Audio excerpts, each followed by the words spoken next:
We welcome you to historic Wrigley Field in Chicago.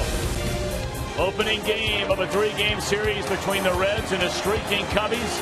Of course, they're coming off a no-hitter last night in Los Angeles by Jake Arrieta, so it is a charged-up crowd here tonight as the Cubs not only excited about the no-hitter, Chris, they're excited about the potential of being back in the playoffs for the first time since 2008. Tonight, they'll face Michael Lorenzen, who is now back in the Reds rotation. Well, he's got to be happy about being back in the major leagues. He certainly went down to the minor leagues, and he earned his way back up. It was a tough time for him, though, when they sent him back down. His last 7 starts were really something that he would love to forget about. But every time you think about Lorenzen and talk about him, you've got to remind yourself in the first sentence, he is only 23 years old, so it's a lot of learning process. He did a lot of learning down there in Louisville, and hopefully he'll be able to bring back to the major leagues what he did down there in the International League. Now, one of the hitters he'll be facing in his Cub lineup tonight, the young man who grew up just north of Cincinnati in Middletown, Kyle Schwarber. Well, if you're a Reds pitcher, you don't want to see videos of this guy because all it does is show him whacking the ball hard against the Reds. Young man from Middletown, Ohio, has come back and he has really made a mark for himself in the major leagues in his first season. I mean, he's batting second in the lineup tonight. You see the numbers that he's had against the Reds.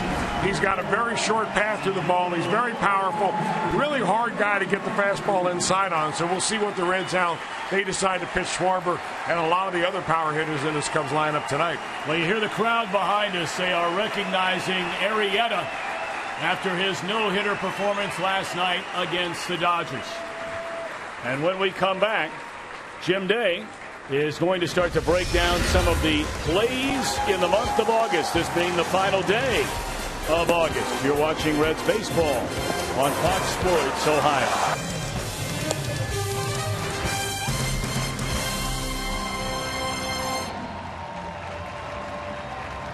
Tourism Network. Stay close to CincinnatiUSA.com. By Chevy. Check out their award-winning lineup only at your Tri-State Chevy dealer. And by Skyline Chili. Feeling good. It's Skyline time. In the friendly confines, this is friendly. Frazier and Suarez, get down with your bad self, I think. I'm Jim Day as we close out August, as we've done throughout the rest of the season or previous in this season. We'll give you the plays of the month in August. Top 4 tonight.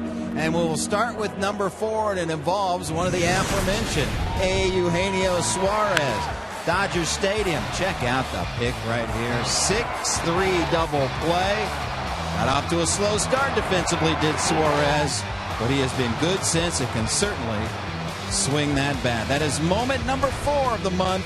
Top 3 coming up in the game as we go upstairs to the gentleman that'll call it, Tom Brenneman and Chris Welch.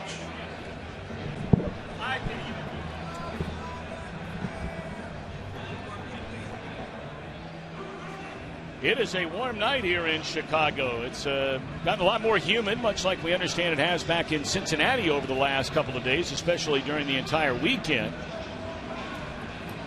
That's why it's somewhat surprising, to be honest with you, Chris, to see some of the Reds down there right now wearing long sleeves. But that is the case for the manager, Brian Price. Let's take a look at the Reds starting lineup tonight, presented by Maya. Jason Bourgeois to be followed by Jay Bruce and Joey Votto. Brandon Phillips, Todd Frazier, Ivan De Jesus, Sanad in left field. Eugenio Suarez dropped down to the 7th spot. He's cooled off a little bit here lately. Tucker Barnhart catching the right-hander Michael Lorenzen. Starting at 4, the Cubs makes his 26th start of the year. He has 1 complete game. 6 up, 6 down for Kyle Hendricks. Well, he's not an overpowering pitcher. He's only 25 years old, but still a couple of years older than his counterpart, Michael Lorenzen, when Lorenzen takes the mound tonight. Young man that grew up in California, did his college work in Hanover, New Hampshire at Dartmouth College, and that's where he was originally drafted by the Texas Rangers, 8th round, 2011. This year he's trying to right the ship, and he's not been very good lately. In fact, he's been on a stream that has gone last 7 ball games where he's gone 2-2, and he's had an earned run average of around 6. You see the second half bump that he has had from that earned run average. That's a tough thing to live with when you're the Cubs and you're in pennant contention. But he did come off an outing last time against the Giants, where he went 6 innings for the first time in 4 starts. So they're looking for positive things out of Kyle Hendricks tonight.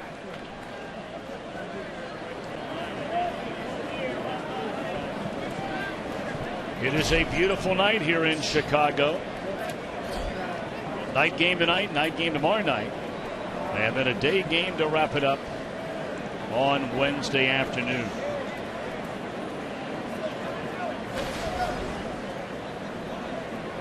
Jason Bourgeois, .247 batter, a home run, 8 runs batted in. Reds come in 53 up, 76 down. It is strike one and we're underway. You know what this ballpark has, Tom, that a lot of other ballparks don't. And maybe it's because the Cubs are in contention. There's a lot of energy around Wrigleyville. But it has a sound of a murmur all the time. And maybe it's just the way it's constructed. Maybe it's where our booth is compared to where our booth is in other places. But, I mean, you hear the murmur here that you don't hear at a lot of other ballparks. But I think you touch on a point that certainly is valid in that there is a difference to this ballpark, even more so. Certainly heightened that murmur. When you walk in here the final day of August, turning the calendar to September tomorrow, and the Cubs are in the hunt, and they are very much in the hunt. Right now they would be in the playoffs under first-year manager Joe Madden. There's a slow bouncer to third, and trying to barehand the ball is Tommy La Stella. He comes up empty, and that's an infield hit for Bourgeois. Cubs have been making a lot of changes on defense. We'll talk more about that throughout the rest of the night. But tonight they stack up this way, brought to you by Ford.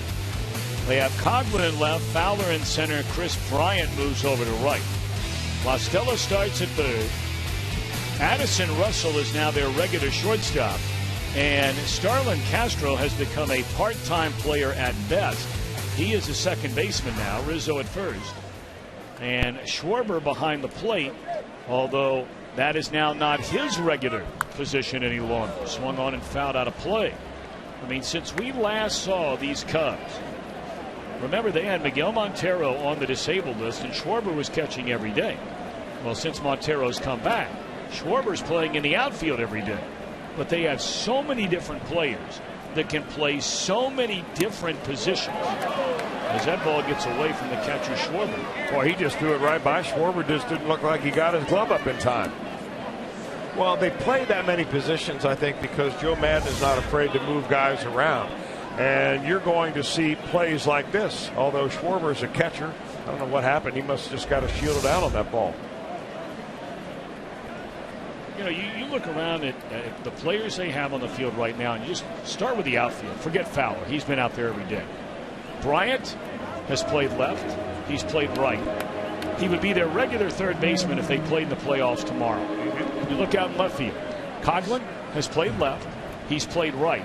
He's played second and third. And third and first. And so, and it's not only that they just put him in there in some extra inning game. They're moving guys around like that on a daily basis, as that is a very non-productive out for Jay Bruce.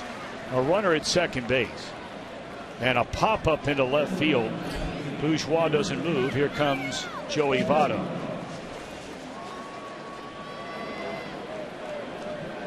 Well, what really makes that distressing on that at bat by Jay Bruce is that it was a 1-1 count.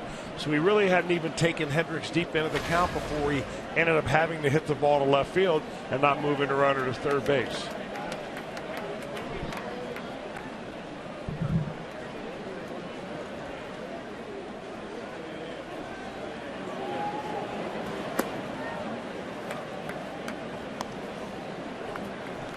Joey Votto checks in at batting average all the way up to .312.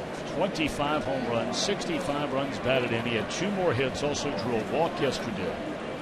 This guy has just been on fire. And you see 2 of 4, both his hits against Hendricks, home runs. And you wonder if there will be a pitch in this at bat that will be a strike. Why would there be?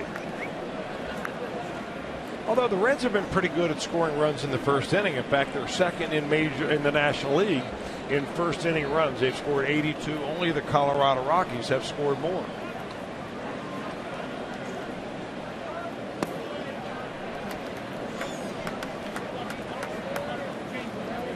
Now, Votto will be ready to hit here 3-0. We know he likes to hit 3-0, that he will swing the bat 3-0. So if Hendricks thinks he's just going to sneak something by him here on a 3-0 pitch, he better think again. And now, that was not a hitter's pitch necessarily for Votto. Like a cutter. You know, Hendricks throws mostly two-seam fastballs. He tries to get ground balls with. The average is around 89, 90 on the fastball. He really likes his changeup a lot, especially to left-handers. So if he's going to throw a strike here, I imagine it's going to be down and away, and there's the changeup, where that was a fastball, and he missed it in ball 4. All right, so Votto will take the walk, a category which he leads the National League in, of course. And now we'll see if Brandon Phillips can get the Reds on the board here in the top of the first inning.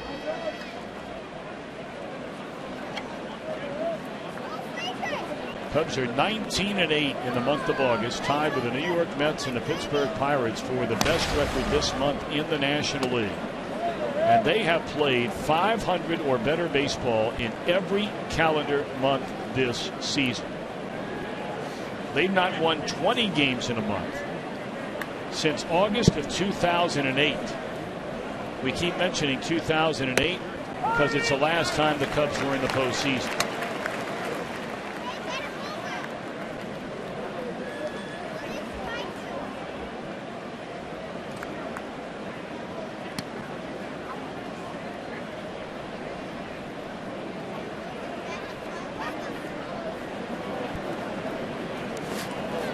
Very nice block right there by Schwarber on a ball that bounced about 4 feet, 3 feet in front of home plate. Yeah, that 2008, you're going back to the Lou Piniella days. Yep. They were also in the postseason in 2007. They haven't won a playoff game since 2003. That's when Dusty Baker was here, and they played against the Marlins.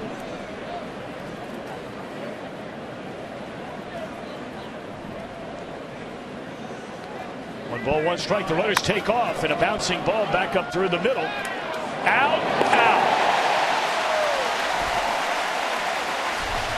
Boy, you talk about Lady Luck smiling on the Cubs.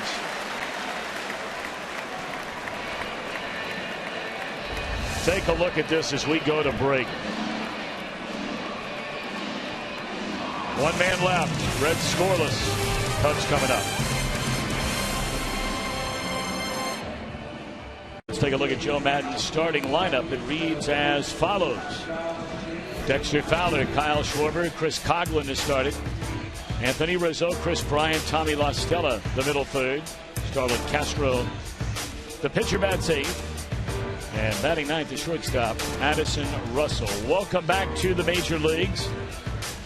Highly touted Reds prospect who was struggling right before he was sent down. Pitched very well, Chris, as you mentioned in Louisville. That's Michael Lorenzen. Well, they really did, including a complete game down in Louisville for the Bats. Really two things to watch of Michael Lorenzen tonight. One is you can watch a radar gun. We have it for you right there on the screen. The second is how he finishes his pitches. And that was one of the things that he tried to correct during some bullpens down in Louisville. He thought he made major strides getting back to where he was earlier in the year. That's not a finish. But when you stand up at the very end of your delivery, you're not getting out there really finishing. And you have to tell yourself, that's how you do it. You got to get way out over on your left knee if you're a right-handed pitcher. Get your head kind of going in the same direction as the pitch ball.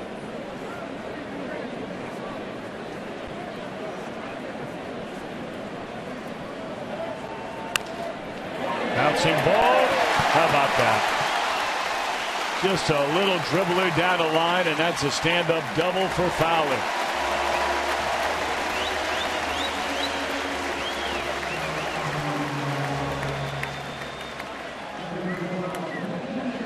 Well, already two swings, and the bounces are going the Cubbies' way early on tonight. Yeah, they sure are. The Reds had the infield drawn around a little bit because they don't think that Fowler ever hits a ball down the line like that. And he barely hit it, but he got a double. So now the Reds had the same situation where they had a runner at first base, actually to second base after a pass ball. Nobody out. Their number two hitter couldn't get him over to third. We'll see if Schwarber has a different approach than Jay Bruce.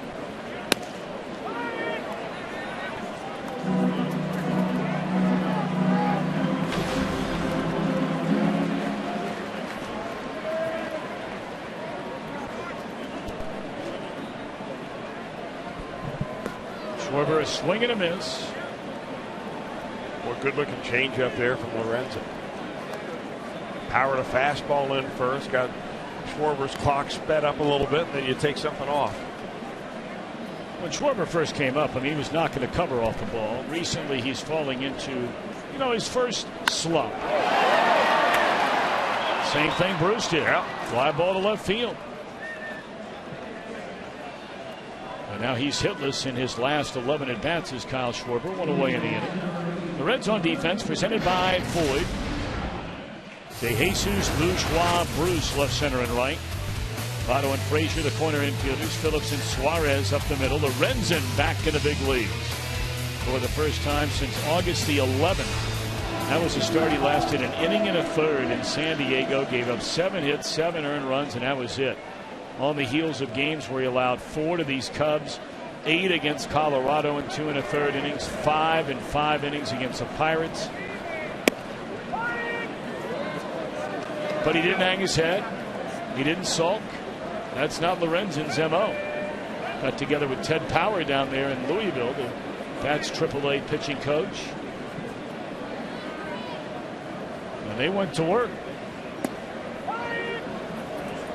0-2 on Chris Coghlan.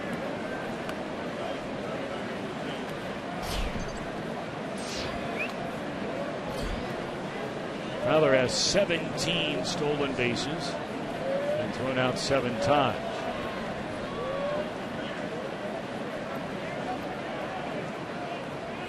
Boy, good pitch right there to put away Coghlan. Good morning, good afternoon, and good night.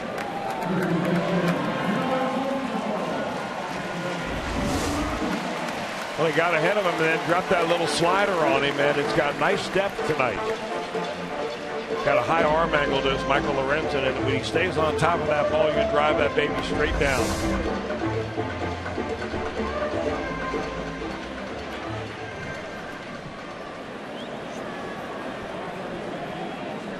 Here's Anthony Rizzo.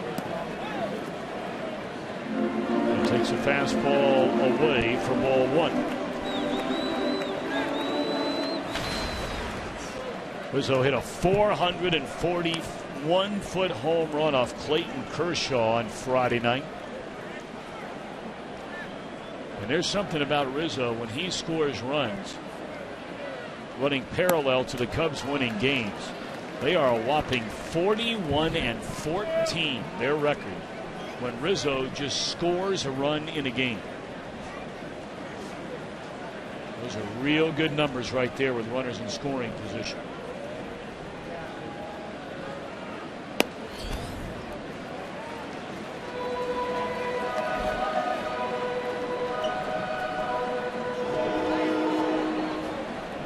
The Reds have done a nice job, however, on Rizzo this season. He's been less than a 200 batter against Reds pitching so far, trying to keep him down there. And he takes a 3-0 pitch in there, a strike.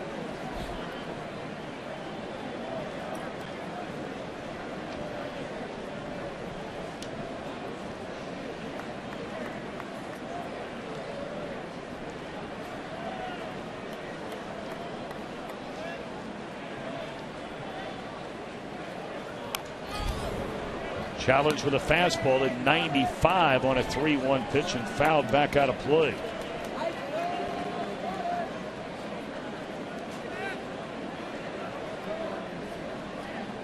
Not only is Rizzo a 327 batter with runners in scoring position, he's a 324 batter with runners in scoring position and 2 out.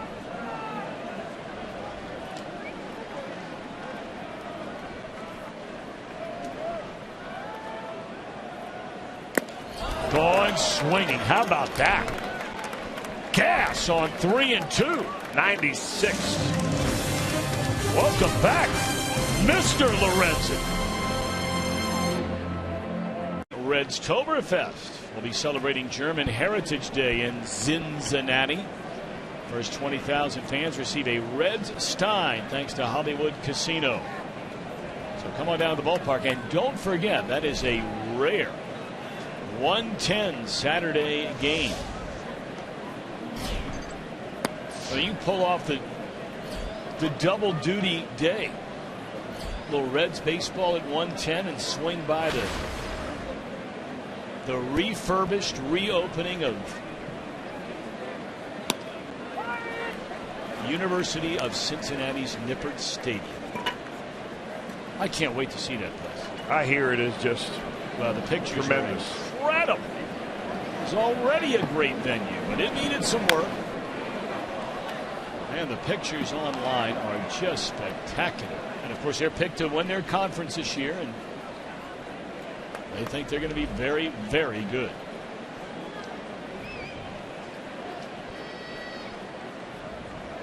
One-two pitch.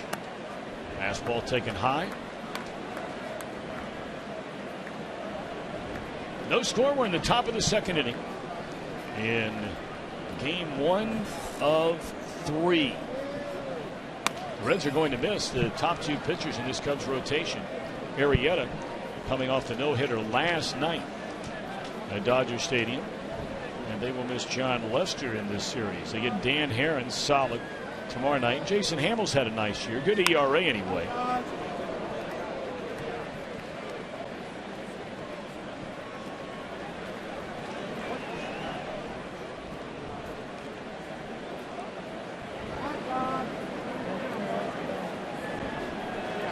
Hendricks waiting on Frazier to get back to the box. Count of 3 balls and 2 strikes.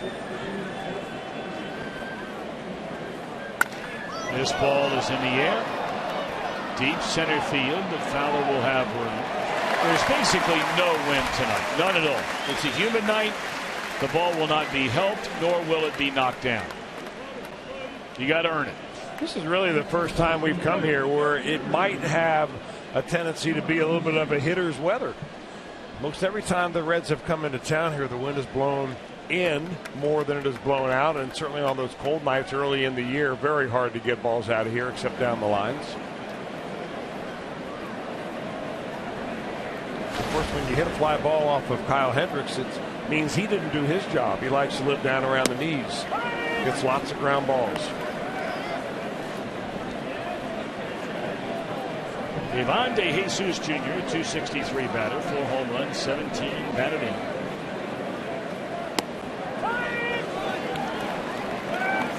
De Jesus last started the opening game of this road trip in Milwaukee, and he was on base twice. So walked the line out in the single.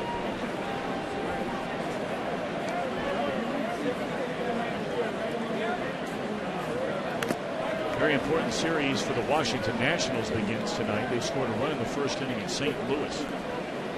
Every game will be an important game the rest of the way for the Nationals.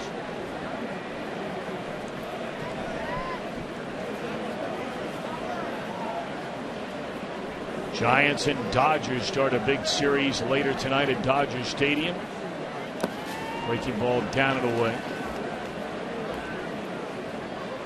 The Mets are division leaders in the National League East at home against the Phillies.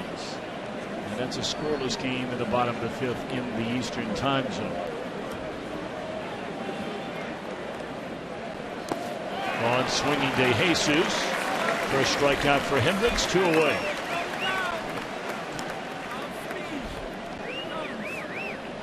Well, you see what Hendricks has done in his career, both at Wrigley and at Great American Ballpark against the Reds. He's pitched twice this year against the Reds, once good and once not so good. For the early start in June, he went 5 innings of 1-run baseball. The Cubs won that game 4-3. In his last outing on July the 22nd, he gave up 5 runs in 6 innings. So it has been good and bad for Hendricks this year against Cincinnati.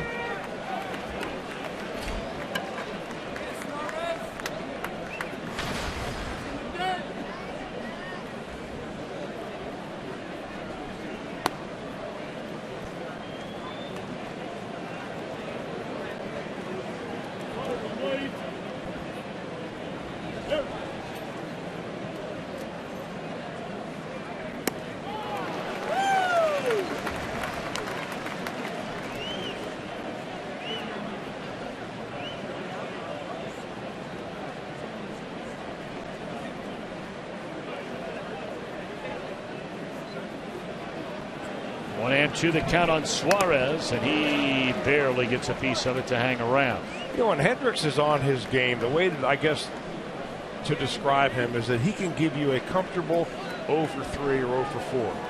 You feel like you see every pitch and that you're on every pitch, but sometimes you don't square him up, although teams have been squaring him up quite a bit recently.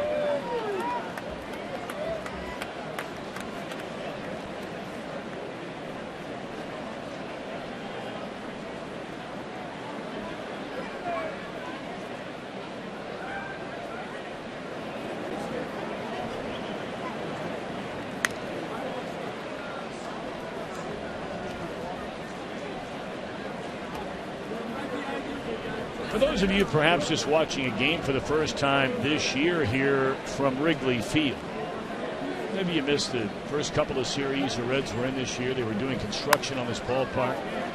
And when we come back, we'll show you some of the new video boards they put up this year. And it's a very different looking Wrigley Field than it's been in the past.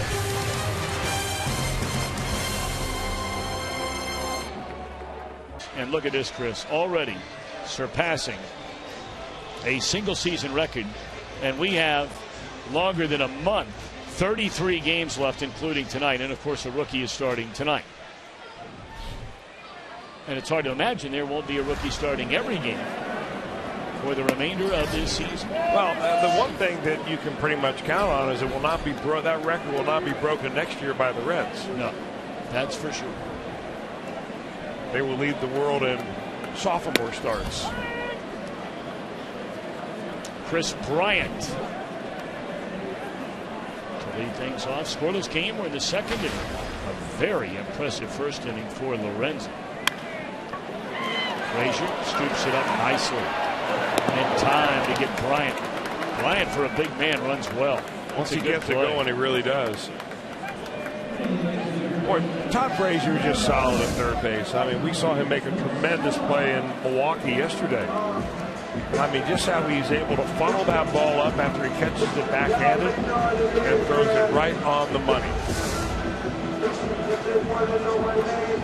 He's just a solid player. He's a baseball player. He doesn't try to be anything else. He is what he is. Just a ball player. And that was a reputation on him going all the way back his first year in the Red system. And by the time he got to Dayton, those folks who saw him regularly would tell you the guy that's the player, the best player on this team is Frazier. And the drawbacks are really mainly about his batting style, not necessarily his production, but just the way he went about his swing. An arm bar is what they call it, and we can talk about it when he comes to the plate. But, you know, he has been able to figure that out. That one thrown down in the dirt. I think Frazier's giving Lorenzen a hard time.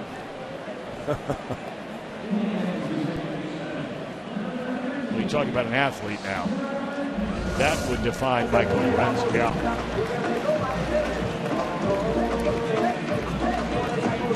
He might be the best conditioned athlete in the Reds organization.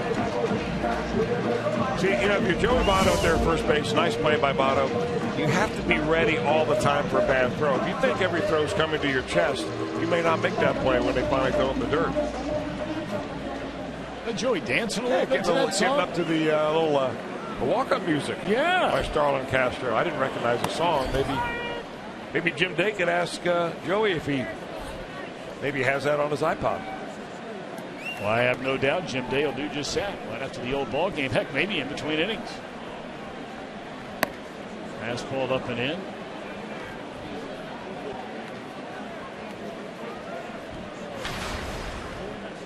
Jim Day, was he looking? He looked over at somebody and was smiling. I don't know if some of his teammates were giving him a hard time. They caught him sort of roll into that. Quickly, Jim, was he looking at you or somebody else? I definitely wasn't looking at me. It was someone in the dugout. I don't know. I don't know about that. End of 2, no score. No-hitter in franchise history last night. He walked one batter. That was Jimmy Rollins in the 6th. Struck out 12, one shy of his career high. It was the first no-hitter by a Cub since Carlos Zambrano, and again we continue to go back to that year, 2008. Tucker Barnard trying to butt his way on, just thrown out. First pitch here in a scoreless game in the third inning. It's a nice bunt by Tucker right there. I'm not sure he could lay it down any better than that. Maybe a little bit more towards the line. Kyle Hendricks made a nice play, barehanded, and fired right on the money.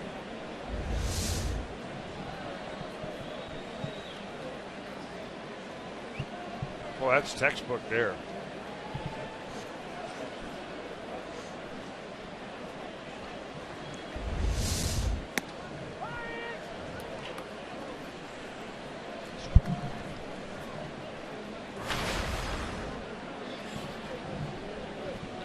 Here's Lorenzen. We know he can hit.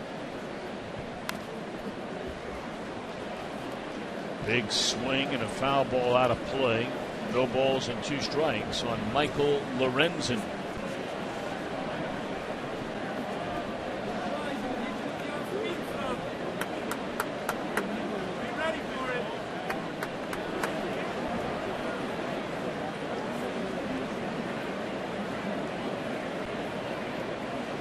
The Cubs played on Sunday Night Baseball last night. So by the time they landed here in Chicago, the sun was right on the brink of making its appearance here in the Windy City. It was already well into the skies above, rising from the east by the time most of them put their heads on the pillows to call it a night. And you may have heard about what Joe Madden decided to do before the ball game yesterday. Jim Day has that story coming up here in just a second.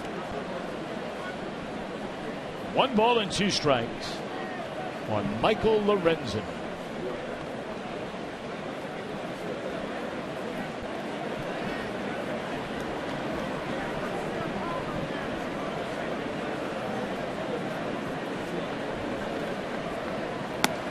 On swinging. How about it, Jim Day? Well, this is classic Joe Madden right here. Because they were flying all night long, he made it PJ's night, as in pajamas. Check out Jake Arrieta after the no-hitter.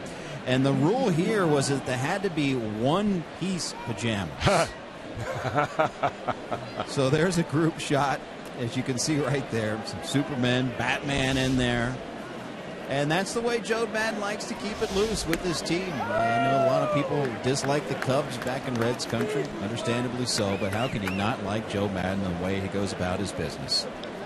You know, oftentimes it is the manager that sets the tone, obviously in the clubhouse and for the team, but sets the tone for the perception of a team nationally by the way that individual carries himself.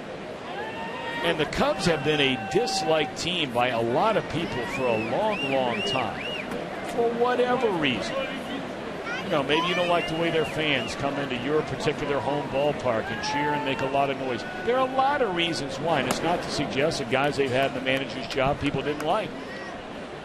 But there certainly is a different feeling about the Cubs, I sense anyway. Chris, I don't know if you would agree. With now Madden running this show, I think there are more people that are actually kind of hoping to see them in the postseason. Well, I think there's a lot of Joe Madden fans out there. I think that's one of the things you're saying. You have to also remember that, you know, if another manager tried that, it just might not work.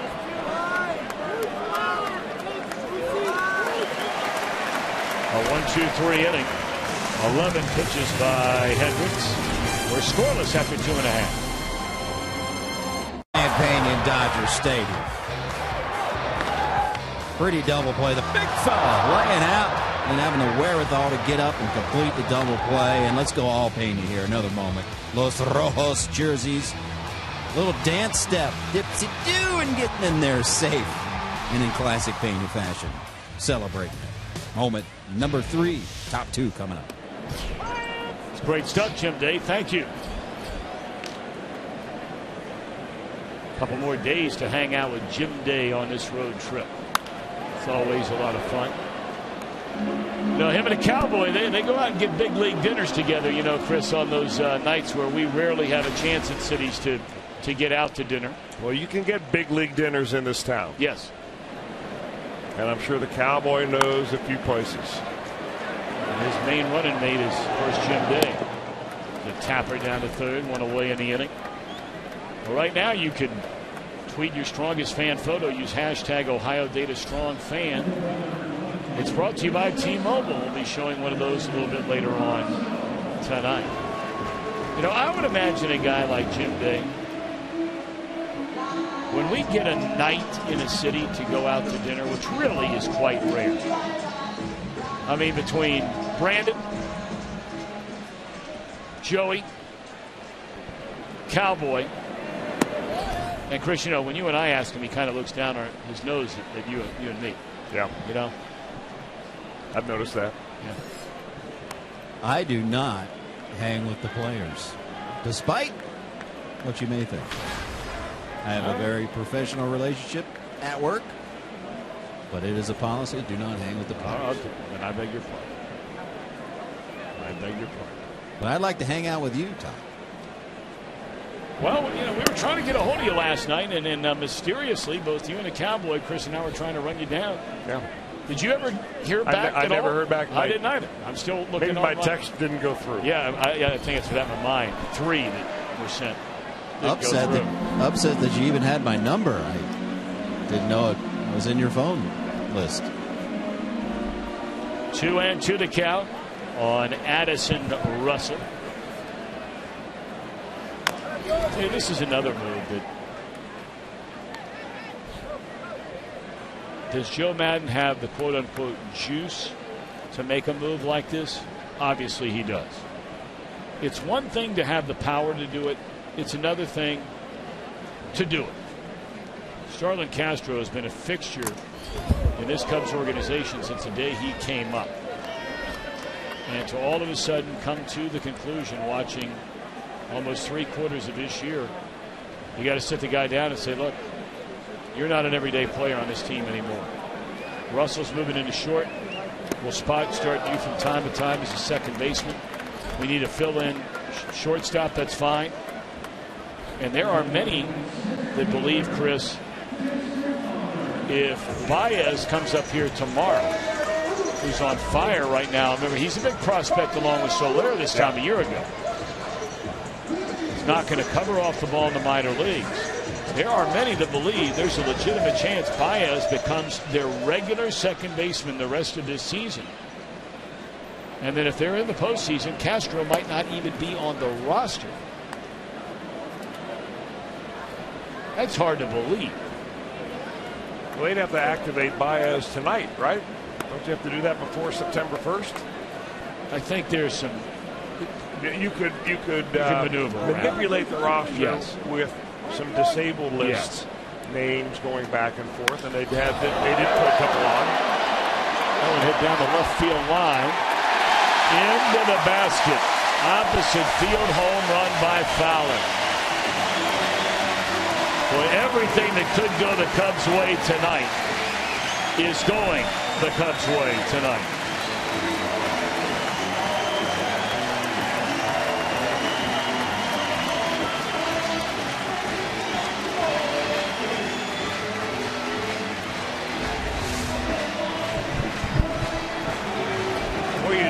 Feel pretty safe by throwing the ball up and away to Dexter Fowler. He's not known for his opposite field power, but he sticks one in the basket right inside the foul pole.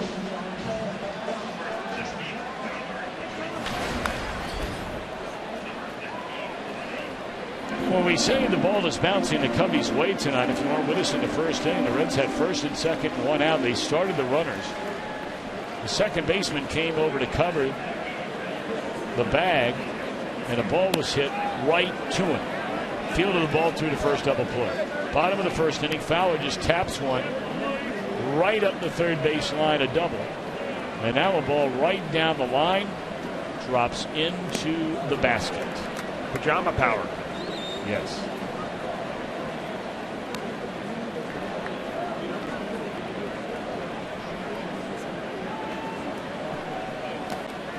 Fowler set a new high in his career for runs scored in the season, 85, and we still have a month left to go.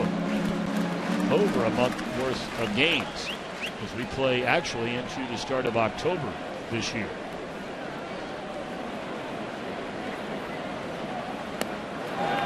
Schwarber out of there on strikes to end the inning. A solo home run by Fowler. End of 3. Cubs lead 1-0. Who does Joey Votto consider one of his baseball idols? And what book does he refer to whenever he's in a slump? You won't want to miss the story of Reds employee Chris Harrell and his meeting with a man who saved his life. It's an incredible story. Check it out. Chet Picoro, Doug Flynn will hit the air Wednesday following the Reds and Cubs afternoon tilt. Top of the 4th, 2, 3, and 4 in the Reds batting order with Chicago on a Dexter Fowler home run, a 1-0 lead. Reds have 1 hit. That was an infield hit. The first batter of the night, Jason Bourgeois.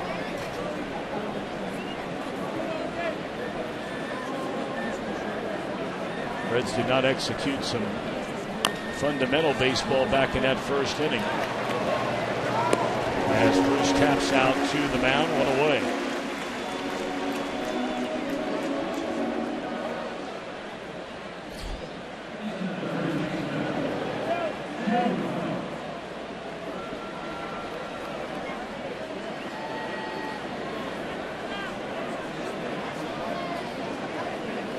Joey Votto drew a walk in the first.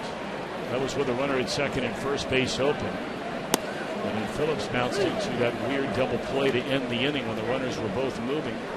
Bourgeois second to third, Joey first to second.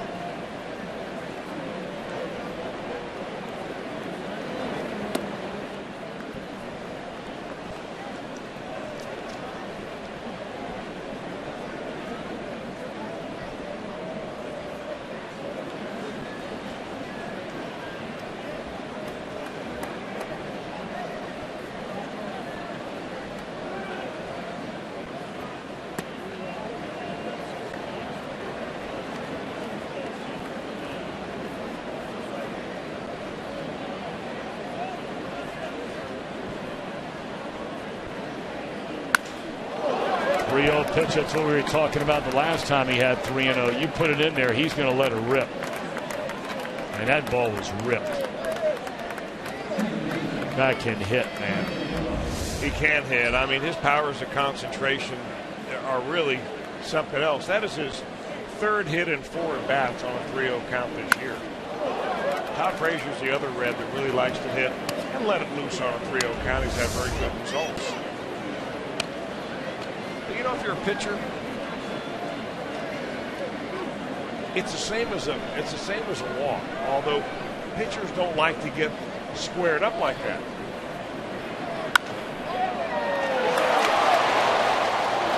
What a sloppy play by the second baseman Castro there. He had no chance to double off the runner, and even if he did, that would not be exactly the fundamental way of throwing over to first base. A line drive right at the second baseman. Double bad luck for Phillips in 2 at-bats. And he just threw that ball weakly in the dirt and it just dies at first place. I mean, he figured he had to get rid of it if he had any chance to get Votto at all, which he didn't. Votto's standing on the bag. I don't think it was really that much of a maverick move to have finally somebody tell Starlin Castro, we don't like the way you play and you're not an everyday player. I think that mood has been around Chicago and certainly in the scouting community for quite a while. So if after the trading deadline is when Joe Maddon went to Starlin Castro and said, we're moving you out and putting you on the bench and you can go part-time second baseman, I'm sure there was after they explored many other opportunities to try to trade him somewhere. And there just may not have been too many takers. Well, I don't think there's any doubt about that, especially with that salary that he's making. Yeah. Well, he signed him to a long-term contract. He is signed through 2019. 19. And you know, Chris, you and I talk about this off the air a lot. I know there are sound arguments that can be made about taking away the chance of arbitration, and you're buying up some of those years. And in some cases, Castro's case, they bought up a year or two of free agency potential in his contract. Yeah. But my, oh my, if you don't have to do it, why do teams do it? If you know you can get guys, we always hear from baseball people, give me the guy that's on a one-year contract. But they never do it. They never do it.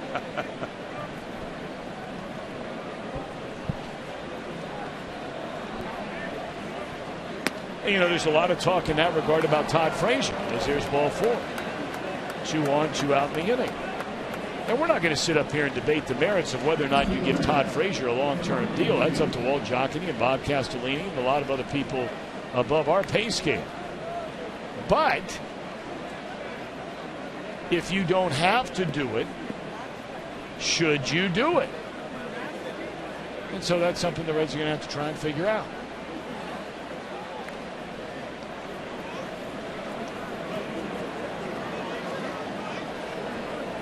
It's exactly what the Reds did this past offseason with Devin Mesoraco.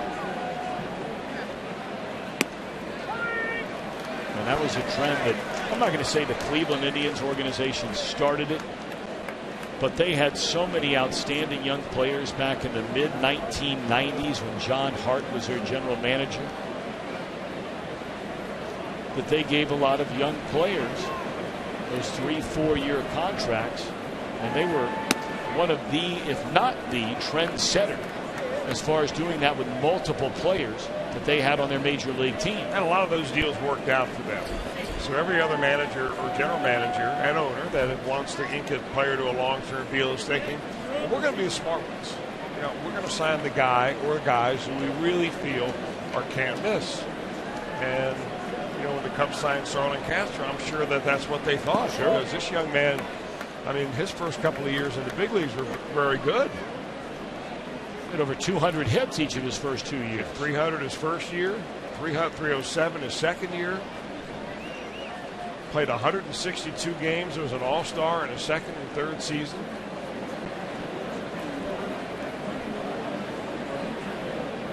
Two and one on Ivan De Jesus Jr. There's always been a little bit of a knock on Castro as to his approach. You know, whether he was really a grinder or not. Now, he played on some bad teams. So sometimes that can get you down, but this is not a bad team this year. So when they needed him to kind of step up and be a leader on this club, evidently it didn't happen, or else he wouldn't be losing his job. He has the 10th lowest on-base percentage among all players in Major League Baseball.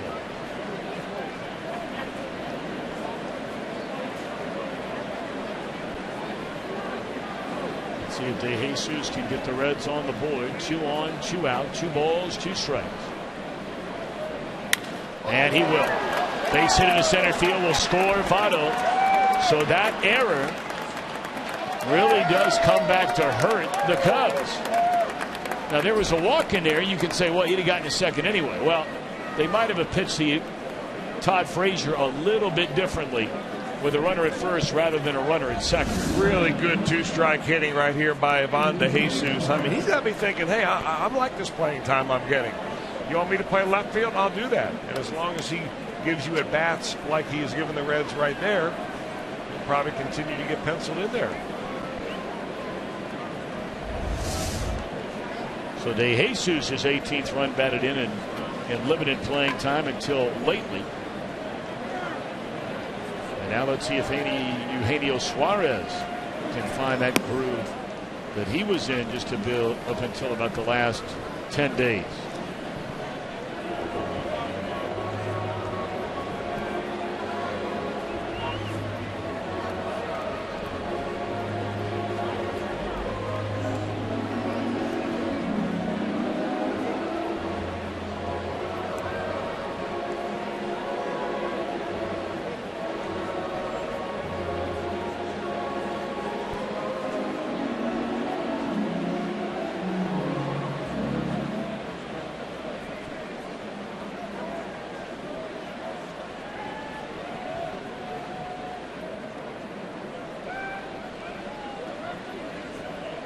1-0 the count on a Eugenio Suarez. Frazier the runner at second. De Jesus a run scoring single at first. And now 2-0 on Suarez.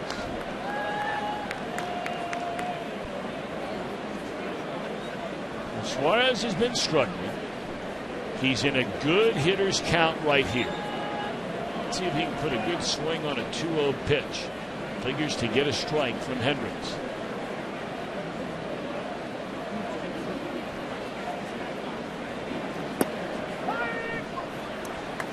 Spun up there, something took a little off at 87 miles per hour, and it's taken a strike. Well, he's the guy that has had a hard time pitching his way out of jams and limiting the damage against him. See the very low number right there at the bottom of your screen there.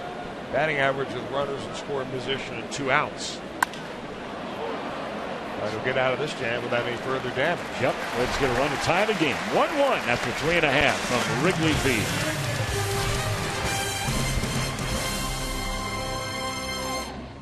Go further by Meyer. Find more for a healthier you at Meyer. And by Cincinnati Children's, ranking 3rd in the country on the U.S. News and World Report's best children's hospitals in America. All of you watching over at Cincinnati Children's, a pleasant good evening to you. We hope you've had a great day and pray for a better one tomorrow. We're at Wrigley Field. It's a 1-1 game.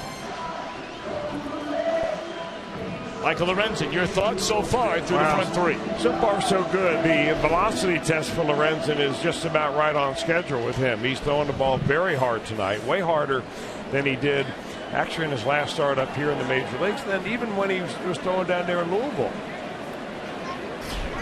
So the advice he got down in Louisville with working with Ted Power, which is finish your pitches, evidently has paid off, and he's kept that in mind. And that's something simple like that. I'm sure it's the same thing that he heard up here, but maybe being sent down in the minor leagues gets a whole different perspective, because if you want to work your way back, you've got to work very hard to do it.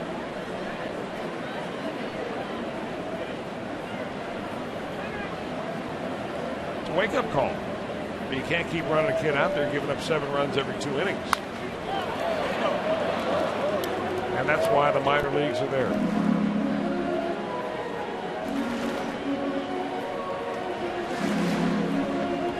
I mean, if they didn't like Michael Lorenzen, they wouldn't have brought him back up. They wouldn't have drafted him in the first round. They wouldn't be giving him an opportunity to pitch in the major leagues right now. A quick pitch. We saw him do that from time to time, learning from his buddy Johnny Cueto. How about that? I like it.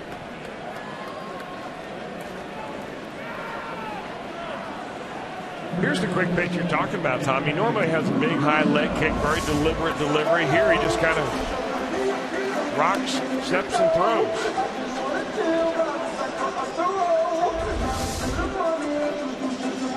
That'll be the next stat they keep. What is his batting average against on the quick pitch? Of course, by true definition, a quick pitch is an illegal pitch. It's a pitch when the batter's not in the batter's box, ready to go. And you don't really see too many of those. I haven't seen one called in a long time. I always used to hear that the best way to deliver a pitch that's kind of like a quick pitch is to, if a batter is waiting a long time and you're staring in there at him, as soon as you see his lips move, that's when you pitch. Because what he's likely doing is asking for timeout. So he's mentally already gone because he's asked for timeout. But the umpire hasn't processed it yet and given him timeout. So that's your split second of opportunity to sneak one in there on him.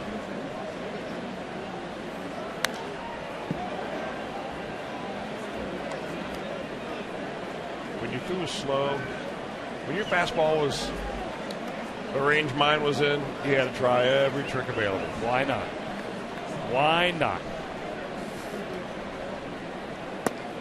Well, he just blew Rizzo away for the second time tonight. I mean, that one was pretty much center cut right down the middle. And just power versus power. We knew it was going to be one of these times. We're going to get a flamethrower brought to you by Cholula Hot Sauce. And Michael Lorenzen, that's a good-looking four-seam fastball at 94.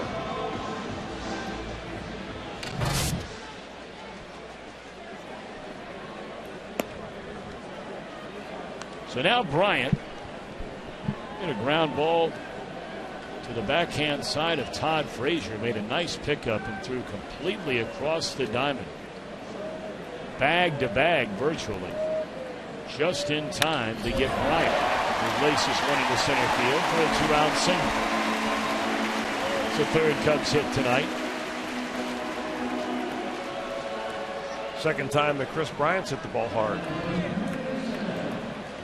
Coming up later on, we'll have our Miller Time moment brought to you by Miller Lite. Reds have dropped 13 of their last 15, so we haven't had a lot of Miller Time moments on the Reds side of the ledger of late. Why not mix a couple in this series? Here's La Stella. Only playing in his 9th game tonight. Ball 1.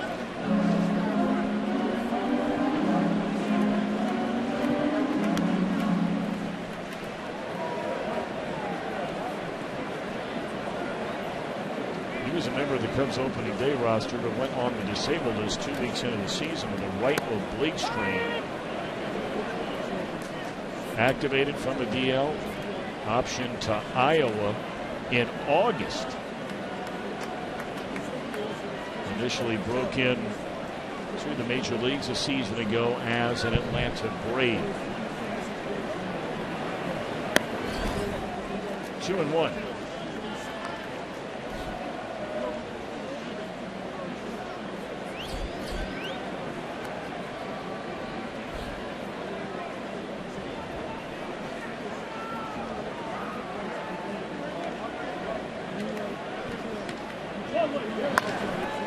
Jumped all over that.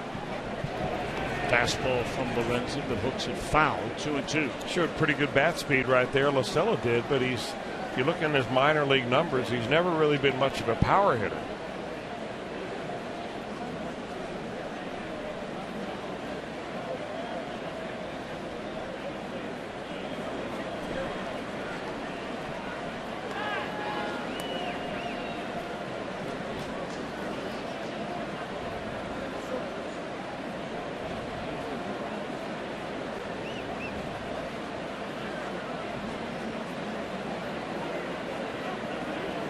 That shot over there, when Bryant stands up, it gives you an idea how big that guy is.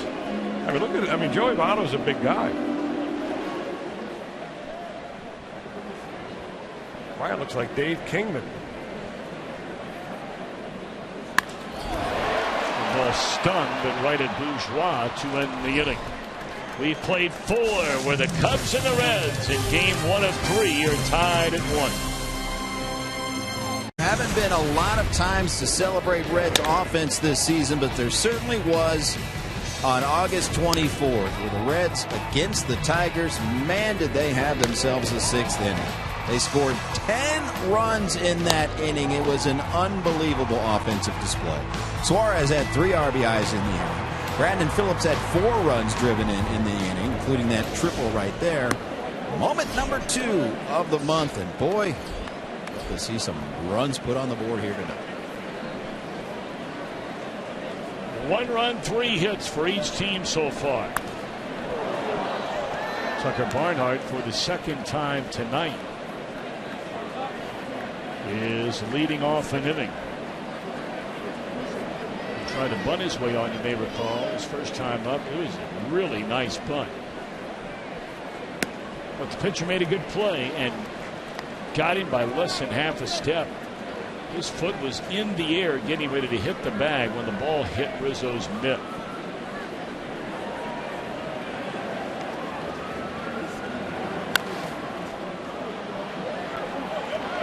Castro, nice play there.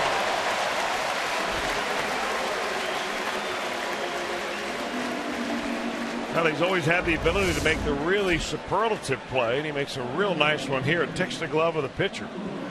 And he's got to have a little bit of an arm. And, of course, a former shortstop or a current part-time shortstop, he's got plenty of arm. So with Lorenzen now, the Reds are back to more of a nationally conventional type lineup. Billy Hamilton on the disabled list and not in the lineup.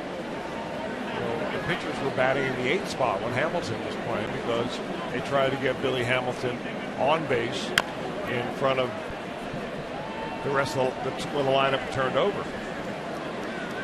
Now Joe Madden continues to play his pitcher in the 8th spot in the lineup, really regardless of who bats in the 9th spot.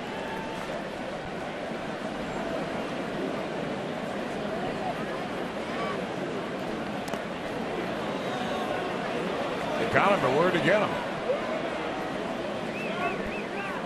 I'm wondering if they got him in the forearm, the right forearm.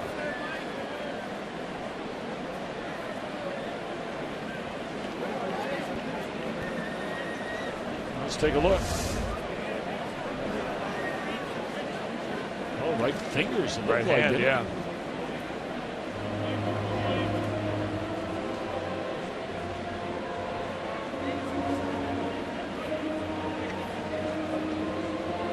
Well, you have a young man getting his chance to come back up to the big leagues. He has swung the ball so beautifully here tonight.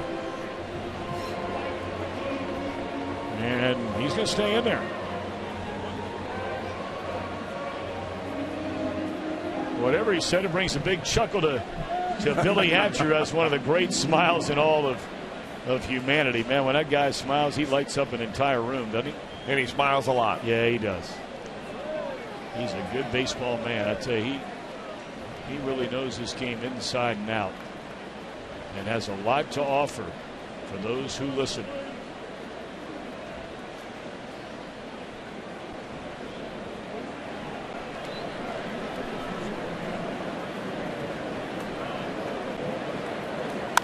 And a base hit into right field by Bourgeois. So Lorenzen hit with a pitch with 1 out in the inning. And now all of a sudden you have something cooking. Really good bit of hitting here by Bourgeois. Just sees the hole on the right side. Takes that little pitch right there. Lorenzen's got to hold up, make sure he doesn't get hit by that batted ball.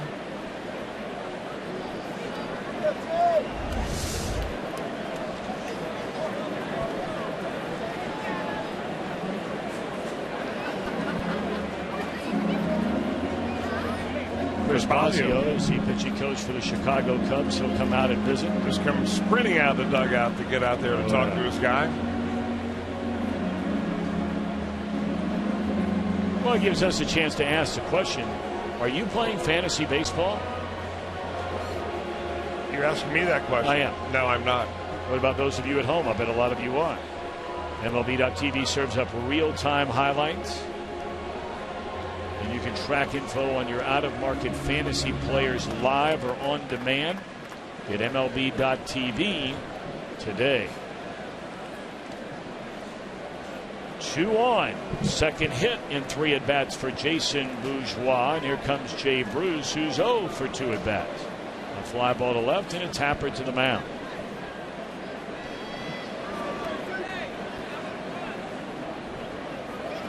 Cubs have action in their bullpen, and Joe Madden is not afraid to use the hook on his starters. Outside of Lester and Arrieta, to a lesser extent Hamill.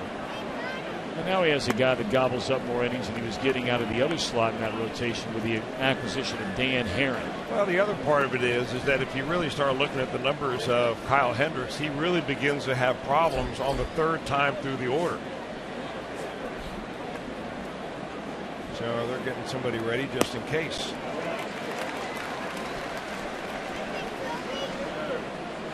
Well, you know, whereas the Reds, where they are in the standings versus the Cubs, you know, you can give a young pitcher maybe an extra inning or an extra batter if you're trying to develop him, and that's where Brian Price has his ball club right now. But if you're not in that same shot at all when you're Joe Madden, I mean, you're still trying to catch the Cardinals, or at least hold on to that very secure grip that you have on the playoff in the wild card. Yeah, they're 5 behind the Pirates, who are the wild card leader.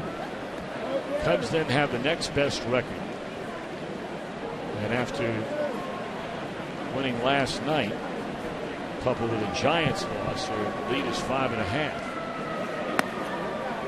2-2 on Jay Bruce. course, the Cubs were just out west, where they dropped 2 out of 3 to both the Dodgers and the Giants.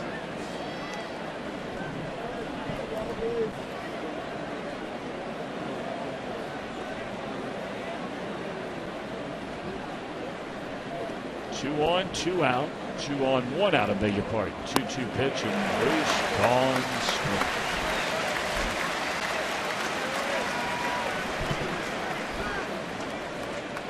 Joey Votto is the subject of our Lowe's Never Stop Improving.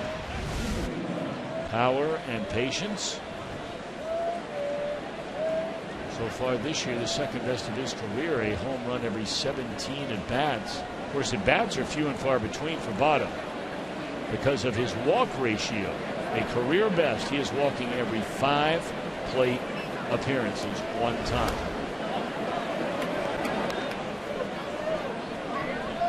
And he's going to be walked here with 2 outs in an inning and runners at first and second base intentionally. This is Barry Bonds' walk right here. In fact, Barry Bonds was walked a couple of times, if I'm not mistaken, with the bases loaded. Well, the only time I remember it, I happened to be there. But I think you're right. I think it probably did happen again. But the first time, everybody was in a complete state of shock. It was done by Arizona Diamondbacks manager in their expansion season of 1998 by Buck Showalter, now the manager, of course, of the Baltimore Orioles. Not only did he walk Barry Bonds with the bases loaded, it was the 9th inning. There were 2 outs in the inning, and he walked Bonds with the bases loaded. The very next batter, backup catcher, I can see him and I can't remember his name. The guy could always hit, left-handed batting catcher. He hit a laser to right field. It was caught to end the game. I can see that catcher. I just can't think of his name. The guy could always hit. Played for a long time. Boy, those moments occur more and more often. All right, they're loaded for Brandon. Swing and a miss. He's had some tough luck hitting tonight. He bounced into a double play when the runners were going at first and second with 1 out in the first inning. And then hit a line drive right at Castro. Caught it 1 inning ago. 1-1 game. They're loaded for Brandon Phillips. Well, you know Brandon wants this some kind of bad after walking the guy in front of him.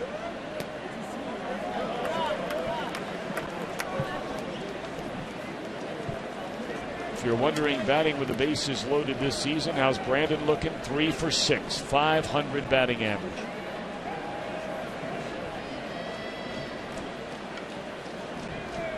Had 5 career slams.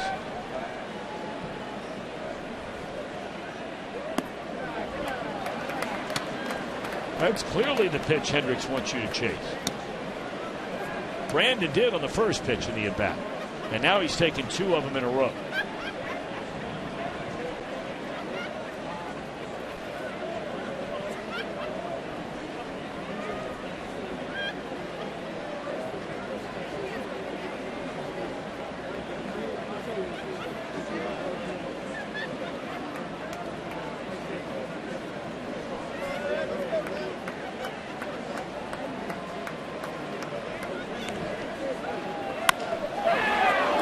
Hit into left field by Phillips will score a pair. And he will say to the Cubbies, take that. Walking Joey Votto in front of me. There you have it. 3-1 lead for the Redlegs. Well, Brandon Phillips, the deeper he gets in the counts, it just seems like a better hitter he becomes. That first flailing swing that he had in the at-bat, he was probably fortunate he didn't make contact with the ball. But he hits this one very hard on an inside fastball. They tried to come in on him, and he got the bat head through and easily scoring from second base bases bourgeois with 2 outs. And remember, all of this started when the pitcher was hit with 1 out in the inning.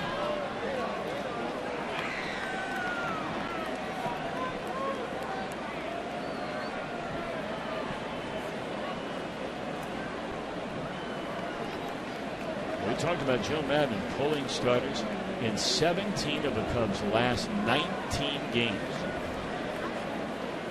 Their starter has been pulled before going 7 innings.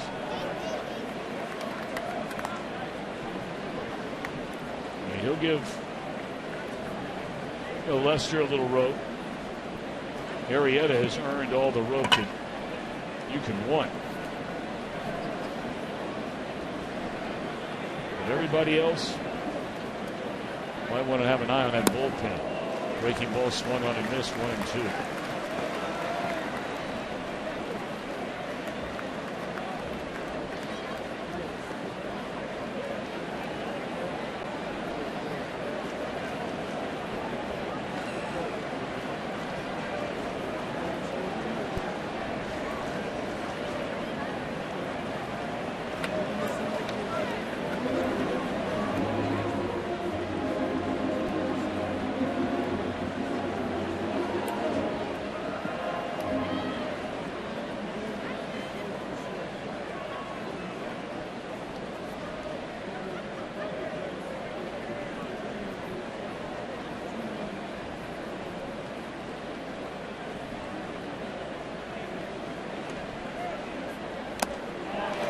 Frazier going swinging to end the inning.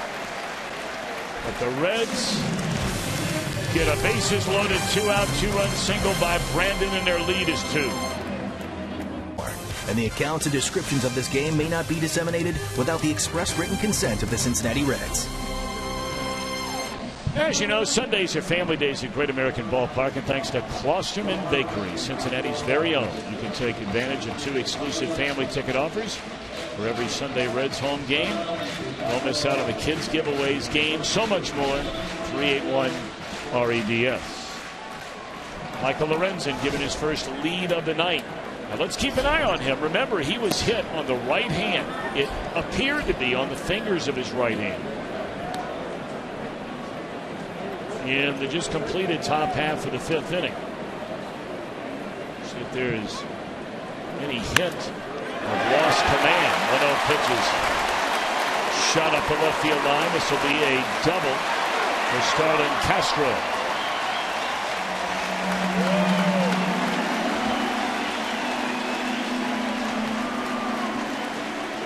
Chris DeNorfie, a one-time Red, will be set up.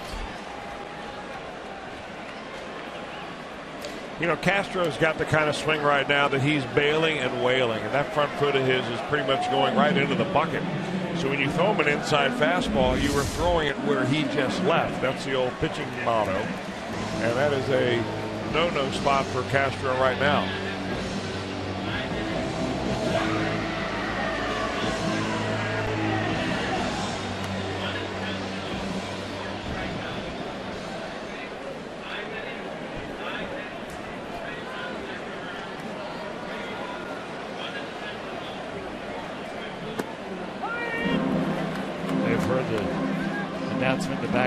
Pitching line of Kyle Hendricks.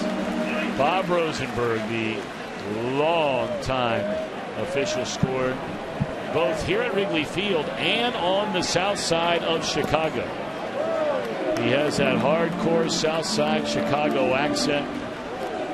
All these years, Chris, that nasally voice coming through. Wild pitch.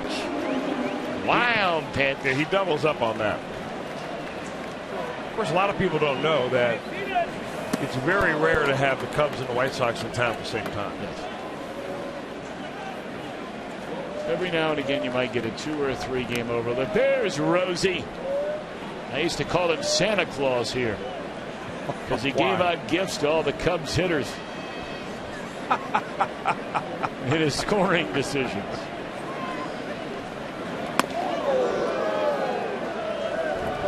I like that. Some would argue he gave out plenty of gifts to the other teams by not charging Cubs with errors. Well, you just get into the Christmas spirit in July. That's exactly right. So thus the nickname Santa. Fastball up and away. 3-2. He also is the official scorer for every one of these Chicago Bulls games. He is a legend in this town. In fact, they gave him championship rings. Jerry Reinsdorf did all the years the Bulls won all those NBA titles with Michael Jordan. 3-2 the count. There's a walk to the pinch hitter, Denorfia. So here comes Addison Russell. It's the first walk, and you have to continue to ask the question. Now, Brian Price is all over this. So too is Paul Asard, the Reds trainer. They know where he got hit, and they would know the signs if anything's going on with him. Well, they would have somebody up in the bullpen right now. Really nothing going on down there.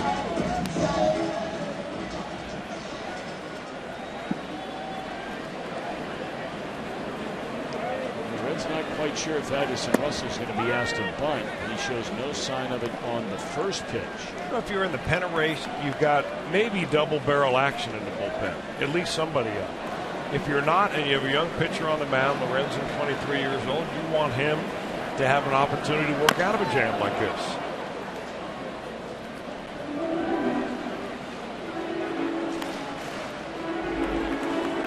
And believe me, he appreciates that opportunity. This is what every pitcher wants to do.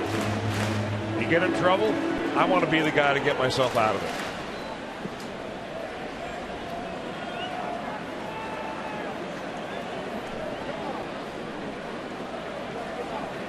Nothing in 2 on Addison Russell. 0-2 pitch hammered down the left field line. Castro will score. Ball rolls to the 20. 2 runs are going to score on a double by Addison Russell. They're tied at 3.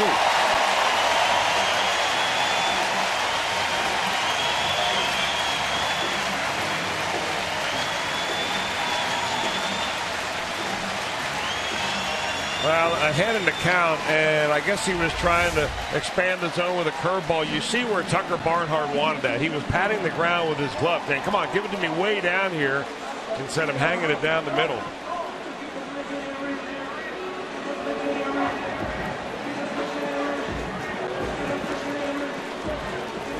Well, that's too bad, because I know that Michael Lorenzen is probably standing out on the mound thinking, you know, that's not my best pitch. And I've got to learn where to miss when you're going to miss out of the zone.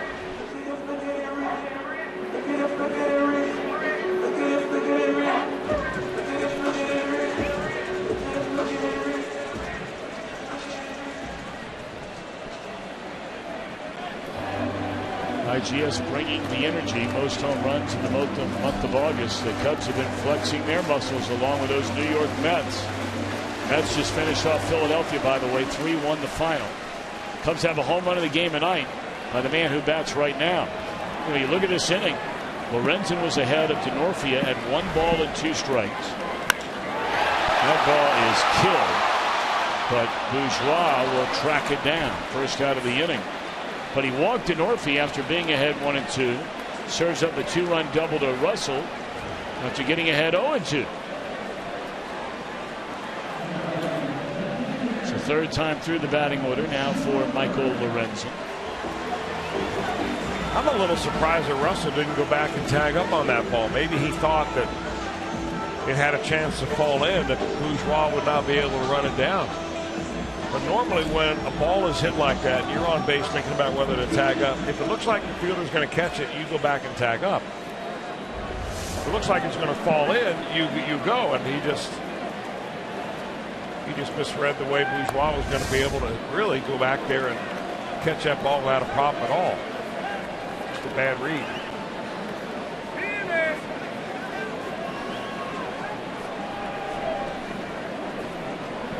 Here's Schwarber 0 for 2. Fly to left and struck out. Well, this guy, he couldn't miss anything that was thrown up there by the Reds. Playing for the first time in his hometown. And now all of a sudden has gone 4 games without a hit. When you see overall in the month, he has hit a lot of home runs and knocked in a lot of runs despite the batting average. It's been sinking a bit here of late.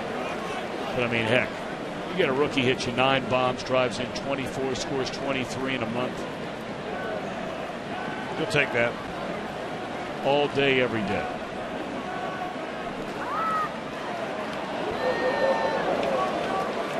Nice play right there. Suarez and Lorenzen just a little bit slow on the trigger. Suarez was there. In order to really execute this, you throw it before the shortstop is there. You got a little flash play, and maybe that'll shorten him up a little bit.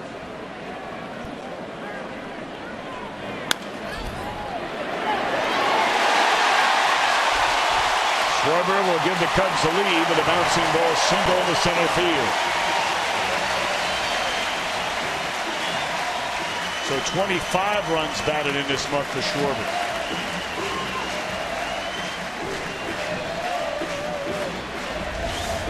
Now Brandon is way over here on the right side of this infield, and it leaves it wide open over here. Evidently they feel, I'm not sure they've got the stats to prove it, as Schwarber really pulls the ball more than he goes up the middle right there. So the shortstop, Suarez, was the closest fielder to that ball, and it goes into center field for an RBI.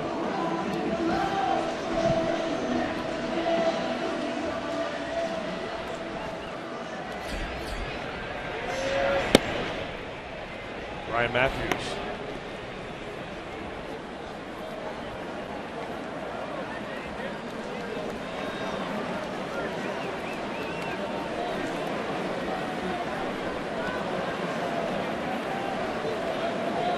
Chris Coghlan the batting.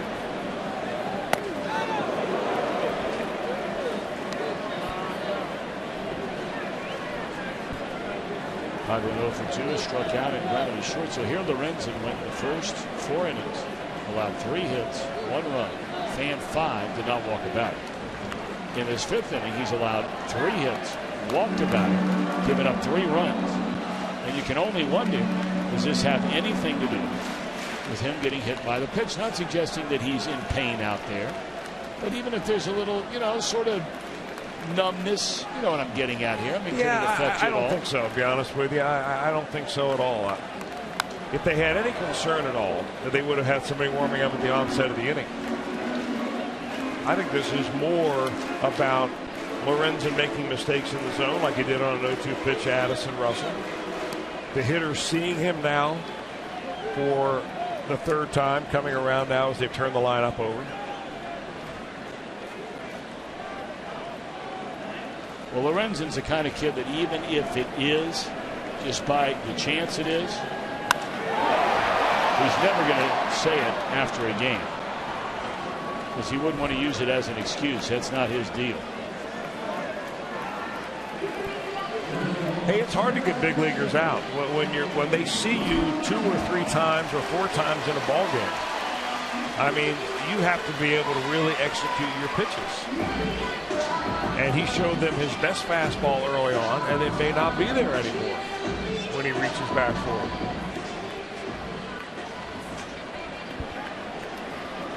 Well, the Reds have Matthews ready now in their bullpen. And here's Rizzo. He gets hit by a pitch. Yeah, he got hit by a little cutter right there, and I just get the feeling that he's trying to trick him, or maybe it's the Reds' way to face him this time in the order. But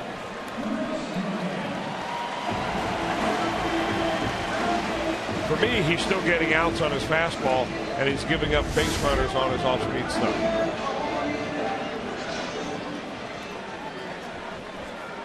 Well, that's it. He's coming out of the game. Brian Price comes walking out of the Reds dugout. Will summon the right-hander Matthews. This will be our Skyline Chili call to the bullpen. It started in very impressive fashion for Michael Lorenzen, but at the end of the day, he's given up 4 runs in 5 innings. Back in a moment. 4 and runs into major damage here in the 5th. 6 hits, 4 runs, all earned. 2 base runners belong to him.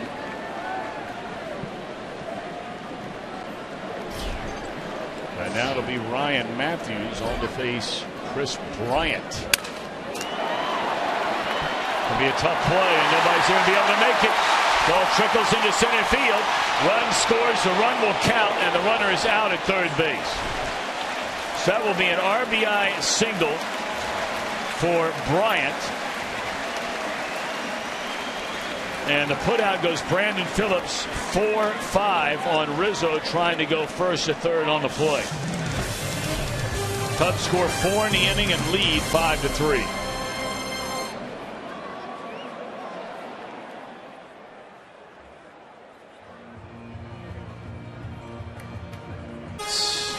At Fox Sports 1, beginning Thursday, the head coaching debut at his alma mater, the University of Michigan, for Jim Harbaugh.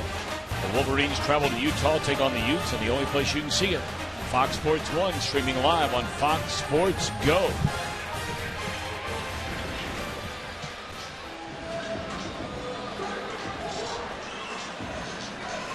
I think Brian Price came out just to make sure that the run scored before the tag. It was very close. But it's a really good learning video right here for a young player, why you should always run the bases hard and never give up. Because if you slack off between third and home right there, it's all about the timing play. If they get that out of third before you touch home, that run doesn't count. Right. So put that in the back of your mind and just run the bases as hard as you can every time you're out there. And it looked like Schwarber was going hard the whole way.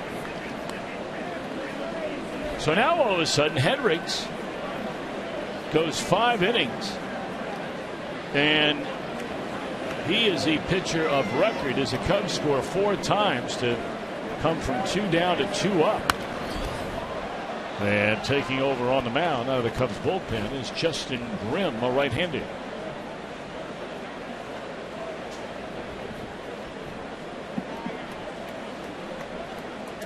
Those are outstanding numbers for Grimm.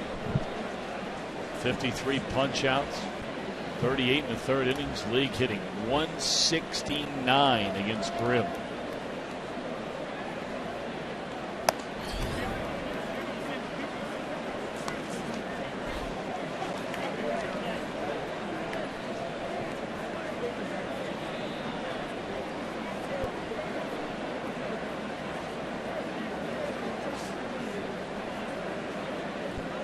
They really give you tremendous detail in the. Every team puts out game notes in a Major League Baseball game, and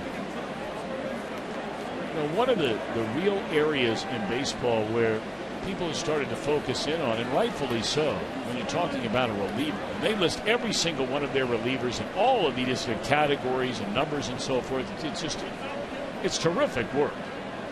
And to give credit to the Cubs for doing it, but it's inherited runners, and then how many of them, what percentage of them score. So, say Grimm walks in with 2 on and 1 out, and he allows a couple of hits that allow those runs to score. He may not be charged with the early runs. The guy in front of him is. So it's a good measuring scale of, when a guy comes in with people on base, is he making sure those guys don't score? Well, the Cubs, if you just look at their bullpen and you judge their bullpen by earned run average, they're right in the middle of the pack. They're only a couple of percentage points better than the Reds in earned run average. But when you look at it from that standpoint about inherited runners scored, they are the 4th best in the league. Well, they're around 27%, right? 27%. Yeah. 27% inherited runners scored. That's really good. The Reds are 34%. But where does that rank in the grand scheme of things? And the Cubs are in the top 5. It may not sound like a big Reds difference. are 14th out of 15. Only the Phillies are worse. Yeah. It's a big deal. There's ball 4. Or another good at bat. Another category they look at, Chris. And you've been talking about this for quite some time. Even before it became in vogue, if you will. Is, how do you do against that first batter you face in an inning? 73% of the time, their relievers come into a game and they retire the first batter they face. Good stat. And it's all right here. On paper. That ball is mashed by Suarez to the seats, and right it will go. Hey, Eugenio plays a long ball, and just like that, a 5-5 game.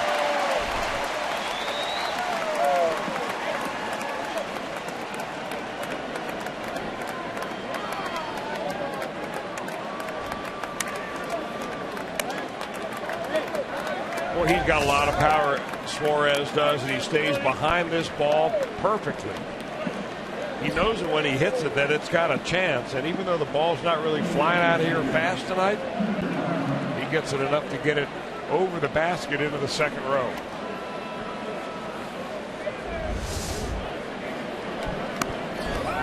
Well, just like that, the Reds give up the lead. After taking the lead in the top of the fifth, they give it up in the bottom of the inning, and they have tied it on a walk and a bomb by Suarez. That one fouled away. I want to thank our good friend, one of the great baseball directors in the country for a long time out of Washington Courthouse, Ohio, Scott Johnson. You know, big wig over at another network that will remain nameless. But he reminded me that bases loaded, walked to Barry Bonds. The next guy that came up and lined out to right as there's a base hit by Tucker Barnhart was Brent Maine. Remember him? Yeah. I would never have come up with that. I was trying to go through some of the catchers that would have qualified, and I would never have come up with his name. So, Scotty boy, thank you, my friend.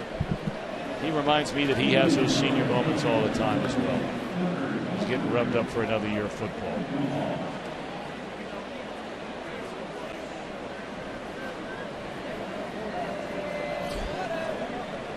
Reds will go to their bench after the single by Tucker. And making his Reds debut, Adam Duvall. You look at his numbers. He came over, of course, in the Mike Leake deal from the Giants. Has tremendous power. Almost all of that damage was done while in the Giants organization in hitter-friendly Pacific Coast League. The International League's a little different ballgame. And those are his numbers in his career. Short stint with the San Francisco Giants. You know, the ironic thing about Adam Duvall is that in his major league debut, he hit a home run off of Mike Leake, who he was later traded for. Young man that grew up in Louisville. He went to high school there. He played for the Louisville Cardinals.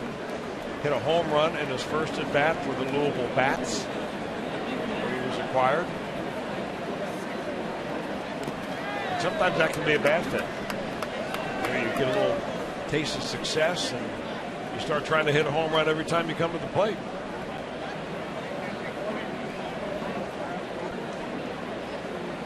Can play first base, third base, and outfield.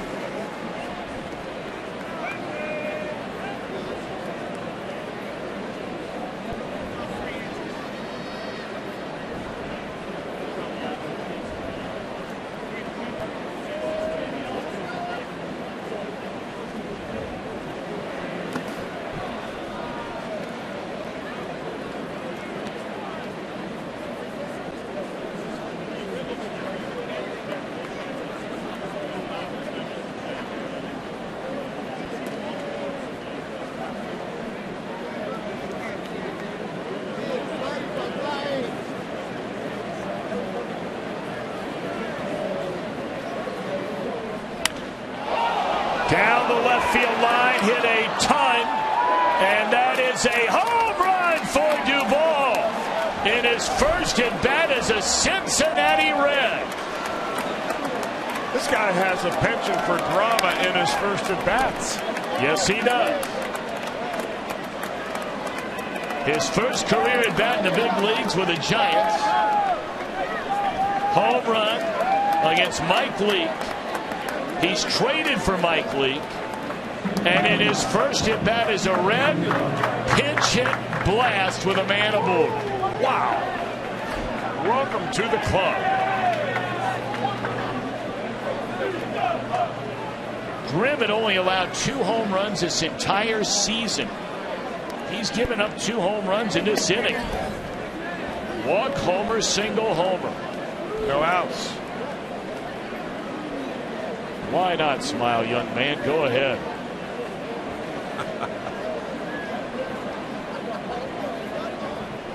That'll be the one of your teammates be walking around saying, "That's my guy."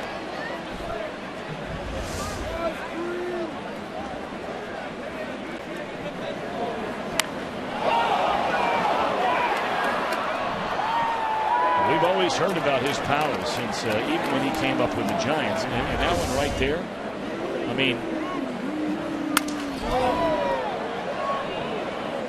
that ball flew over the bleachers in left field out on the Waveland Avenue. And he didn't get it all.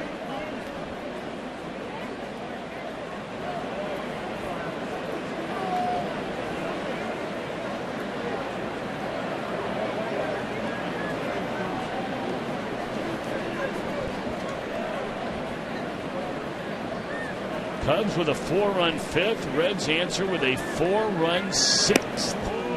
And still none out as it's 2-2 on Jason Bourgeois, who's had a nice game tonight. Bourgeois has 2 hits and has scored a run.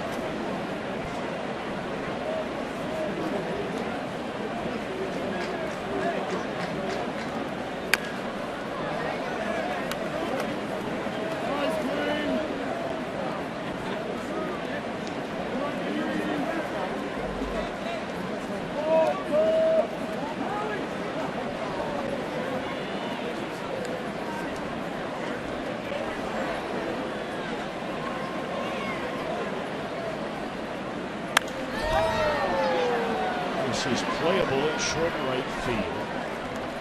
1 out.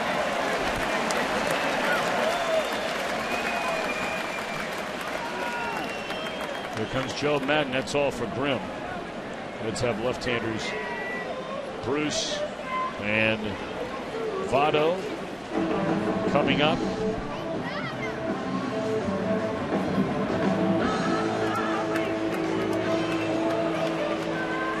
Clayton Richard will come on to face those left-handed batters when we return. It's for Grateful Dead night, and see your Redlegs take on the Brewers. And don't miss that post-game fireworks show featuring a Grateful Dead soundtrack presented by Gabriel's Place, 381 REDS. What a 6 so far for the Reds.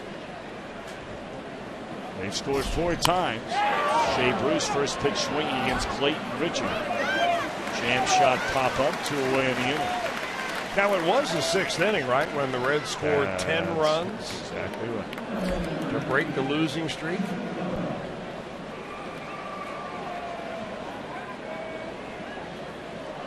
Richard's come all the way back from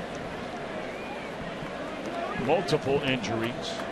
At one time was a pretty dependable, decent starter, especially during his tenure out in San Diego. And now he faces Votto, who's been on base 3 times. A walk, a single, a run scored, and then intentionally walked with runners at first and second an inning ago, which brought Brandon Phillips to the plate with 2 away. After that walk in front of him, Phillips had a 2-run single. Taking 1 ball, 2 strikes. Enjoy a walk way out of that batter's box. You don't see him do this frequently.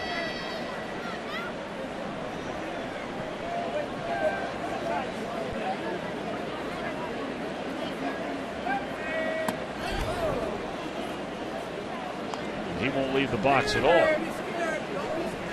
Votto has swung at 1 pitch tonight. This is his 4th plate appearance. Of course, one time he was intentionally walked. Second swing of the game. It sounded like he broke his back. Inning over. But what a 6th inning for the Reds. After a leadoff walk, Suarez. Long ball. A single later, Duvall, his Reds debut. Long ball. Giving the Reds a lead after 5 1/2. the country. The latest from the NFL. Get you ready for a full night of MLB. Catch America's pregame every weekday at 5 p.m. Eastern on Fox Sports 1. Streaming live on Fox Sports Go. Duvall's home run, only the second by a Reds pinch hitter this season. Jason Bourgeois, strangely enough, had the other.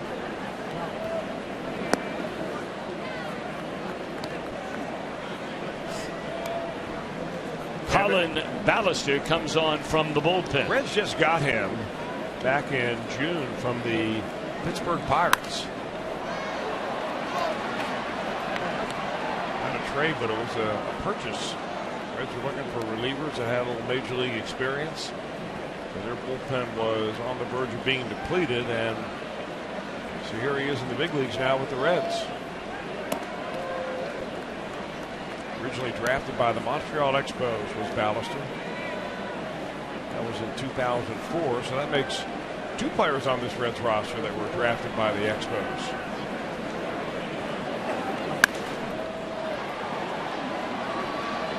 This one will stay in fair territory.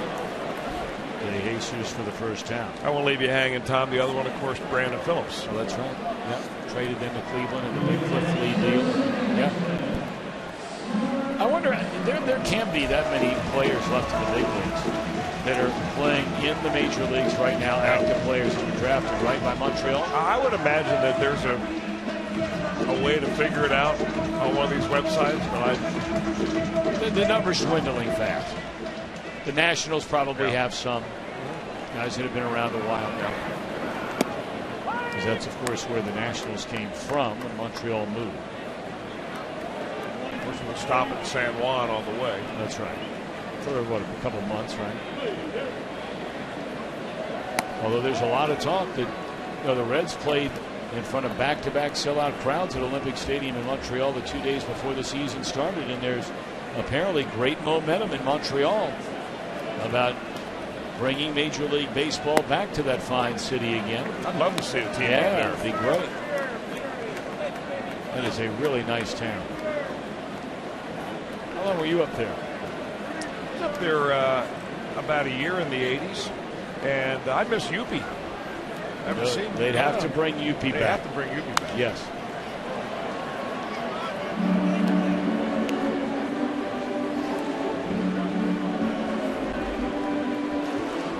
You didn't go with a team up there to Montreal, did you? Oh, you mean for spring training? No. I didn't either. I didn't make that trip. I've always been kind of curious, for so long there. Not a majority, as Castro has gone swinging for the second out. But, they had the reputation, Chris. I'm curious what it was like when you were a player there. But they had the reputation there for a long time of a lot of the folks not being particularly nice to English-speaking Americans. That is primarily the language of choice is French in Montreal. Well, there's always been talk about them seceding from the rest of Canada and forming their own country. Not going to happen anytime soon. But I always thought that they were less friendly to Canadians who did not speak French rather than Americans. Okay. I mean, Americans had an excuse, but Canadians don't in their mind. Beautiful place.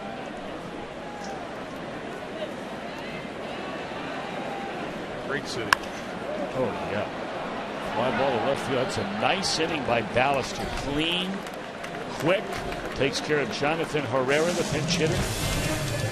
Reds are back in the seventh with a 2-run lead.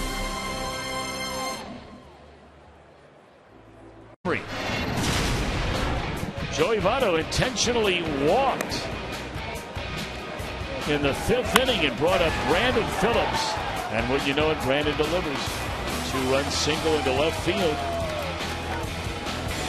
Cubs scored 4 times in the fifth inning off Michael Lorenzen, but in the sixth, Eugenio Suarez tied it with a home run. And in his first at bat as a Cincinnati Red, Adam Duvall with a man aboard fair down the left field line. A 2-run big fly, and you're up to speed as the Reds have a 2-run advantage. Reds will bat here in the top of the seventh inning against yet another Cub pitcher. The newest one of all, Fernando Rodney. Hey, the Cubs have been very busy here after the deadline. They acquired the veteran closer, Rodney. 38 years old now, Rodney. They think he's got something left, but they've got guys on the disabled list, the Cubs do. They needed some arms down there that would at least get them through some games until they get healthy again. Of course, there was a time when Rodney came up originally, and he was pitching out of the bullpen of the Detroit Tigers. And, I mean, he was throwing as hard as anybody. As a setup man, right? Yeah. And then he suffered through some ups and downs as a closer, along with a lot of injuries. And then all of a sudden, once he got healthy, Chris, and got a chance to be a closer, 236 of them in his career. He was a closer, was he not, for Joe Madden in Tampa Bay? Yes, he was. Yes. Saved 48 games one year for Joe Madden down there, 37 the next. And then when he went to Seattle from Tampa Bay the year after, now we're talking about 2014 last year, he had 48 saves. It's always been a little different. You see the coloring in his beard. He wears his hat all the time, almost completely sideways. Or split the difference anyway between straight and completely sideways, as that one has popped up.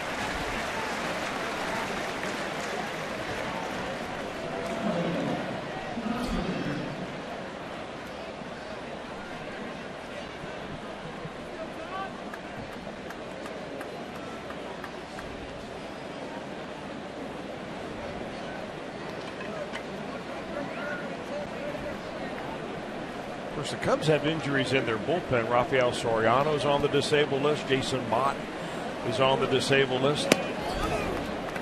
Both with shoulder injuries, so we're not sure how that's going to go.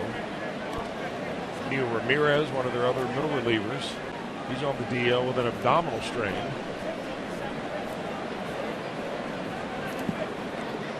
They have a couple of guest conductors here tonight, Chris, in the booth the next 2 hours, as this one has popped up. And of course, we were so proud of the United States women's national soccer team, World Cup champions this year. They have 3 of the women from that team.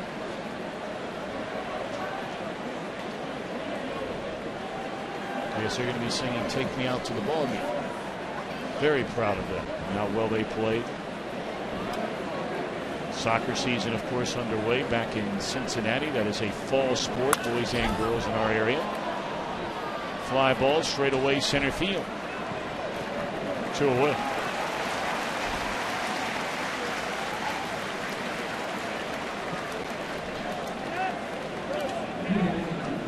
And 3 of the players were out throwing out a first pitch tonight.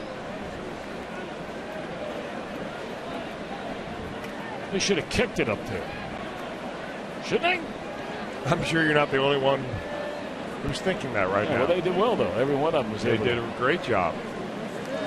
Had a tremendous applause from.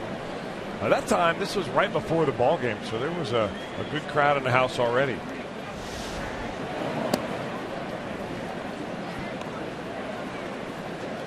You know, while we have a moment, we'd love to send out a special happy birthday greeting to Dick Weiland. You know Dick Weiland. Better believe it.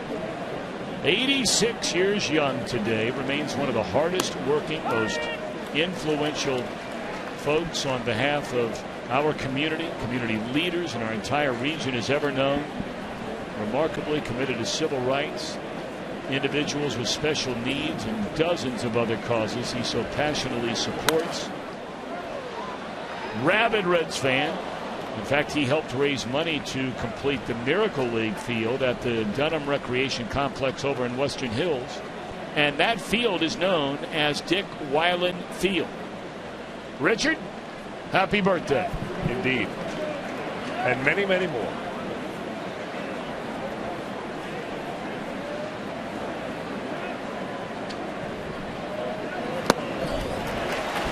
Fernando Rodney, impressive in his second Cubs game as a 1-2-3 inning. They're going to stand and stretch here at the ballpark. Reds lead by 2. Tweet your their strongest fan photo to hashtag Ohio Data Strong Fan for a chance to be featured, just like John. So John Johnson, we thank you very much. Taking a picture right in front of the bat rack. Brought to you by T-Mobile. Well, to call the bullpen, John just made it, and Burke Badenhop takes the mound in the 7-5 ball game. The Reds have taken the lead. And Badenhop, the fourth pitcher that Brian Price will go to tonight. And he'll pitch the bottom of the 7th inning. You know, as it stands right now, the pitcher of record on the winning side for the Reds would be Ryan Matthews, who came into the ball game, pitched to one batter, did not retire a batter. As it turned out, he gave up a base hit, and then it was an out made on the bases when Brandon Phillips threw to third base, and they got Chris Bryant going into third base. But that's the way the game of baseball sometimes bounces. So the bottom of the order, and Addison Russell will face Burke Badenhop. All right, here we go. Reds with a 2-1 lead. They have 9 outs to get. Strike one.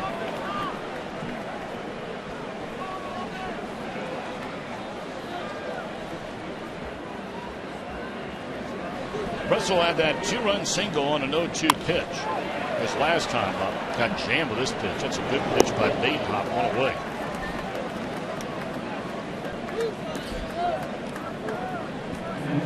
And a nice bit of fielding right there by Suarez. You know, we take it for granted when a ground ball is right out of a player that they're automatically going to get it. But we noticed when Suarez was going through a little bit of a defensive slump, those weren't really tough plays. But the one thing that they've worked very hard on with him, and that would be Jay Bell and Freddie Benavides, is funneling the ball straight up into the middle of your chest. He was kind of fielding the ball and then kind of funneling it up on one side, on his throwing side. And he was bobbling a few balls in that process, and they've worked hard with him to kind of correct that. I think taking the ground balls next to Brandon Phillips every day has paid off a little bit also. Because Phillips works as hard at that as anybody you will ever see. There's no question. I mean, it just doesn't come to him in his sleep. He practices it every day. And, you know, that is the, I'm not going to call it dilemma, but that is the thing about Brandon Phillips with all his flash and all the spectacular plays. You know, when all the little kids out there watch Brandon Phillips play baseball, they all want to be Brandon Phillips as a defensive player, right? Just like maybe they want to be Joey Votto as a hitter. Sure. And those two guys are maybe the best examples I can think of, and there have been others through the years on the Reds and other teams too. It doesn't happen by accident. When all the other kids want to go play the video games, or when all the other kids say, you know, well, it's really hot outside today. Maybe tomorrow if it cools off a little bit. When the kids say, oh, it's too cold. Well, Joey Votto grew up in Canada, Toronto. It gets pretty cold up there. I don't think he used that as an excuse to not still go maybe to an indoor batting cage and hit some balls. I don't even think he went and did that very often, Tom. I think he was told by one of his youth coaches that if you want to get really good, you swing the bat every night in your basement 200 times. Now, can you imagine how long it would take you to swing the bat 200? Well, Votto did it. And in the process, grew that swing. So he must be wired up with a Bluetooth or something, because right on cue we're talking about him. And hi, Tom. Well, you know, that camera was right on. We saw that red light on. He's looking over there again. I'm telling you, it's Jim Day over there. Jim Day is sitting right next to that camera. He's not waving at the camera. He's not waving at me. He's talking to Brandon. No chance, Tom. He is not waving at me. I'm telling you. He's not. He doesn't even know I'm sitting here. I don't believe that. I don't believe that for a second. Votto is as perceptive a guy about what's going on around him as any person I know. He knows you're there.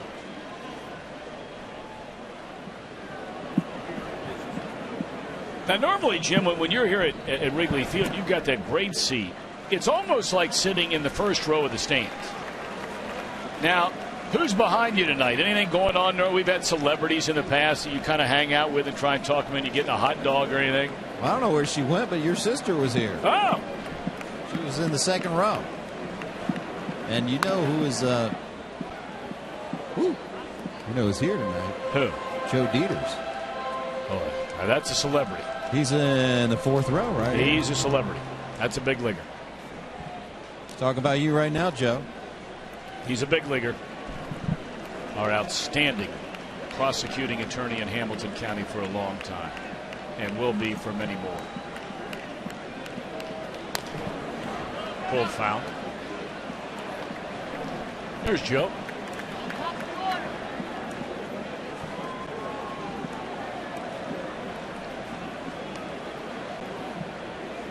What's with the blue shirt, Joe? He's got a reputation to uphold. That wouldn't have a Cubs Not logo a on there chance. anywhere. Joe is a Cincinnati guy, through and through.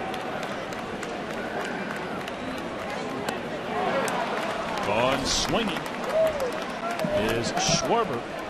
A perfect inning by Ballister. A perfect inning by Badenhop. We're off to the 8th. Reds lead by 2. You're right after the ball game, and you're right about Adam Duvall, the Louisville kid. Home run off the Reds bench with Amanda Boyd snapping a 5-5 tie in what turned out to be a 4-run 6th.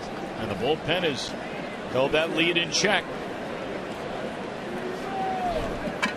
As the Reds bat here in the 8th inning. That means we'll see JJ in the 8th.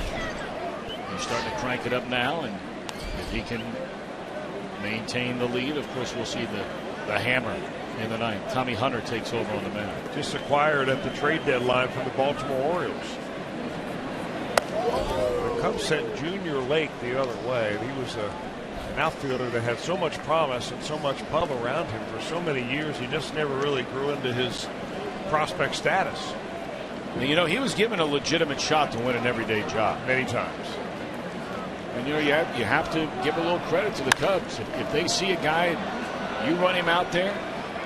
Now you might say he was never given a full season here or a full season there. They made the decision, this guy can't cut it. It's time to cut bait. Well, it's also a year in which they feel like they need to plug the holes in the team that they need to plug, and not necessarily run with another prospect, because evidently the Cubs have lots of prospects. So they went out and got Tommy Hunter. He's a former starter with the Texas Rangers. Started 1 year with Baltimore. And he closed for a little while last Yes, year did. with Baltimore. Tucker Reinhardt, his second hit. And so we're going to get a pinch hitter, Schumacher, for Badenhop. Good looking swing right here. Stayed right on it. You know, some of you wondering, in case you missed the news earlier today, and forgive me for not saying it, I know you heard about it in Reds Live, wondering how was Duvall activated from the minor leagues? Well, the Reds waited over a week with Brennan Bosch,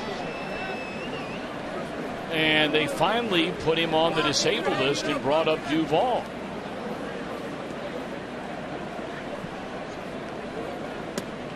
So Duvall, not a September call. No, it's tomorrow. We'll see a few new faces tomorrow. Probably get a few, but I would imagine with one more week left with the Louisville bat schedule. Remember that, you know, the big leagues are playing into October this year. And because the season started a little bit later this year, same thing for the minor leagues. So they will play into the month of September. They're normally done right around the 1st of September.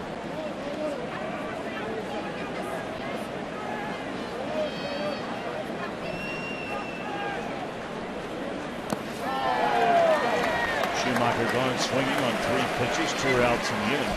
Although the 7, 8, and 9 spots in the Reds batting order tonight has been very good. They have 4 hits and they've driven in 4 runs.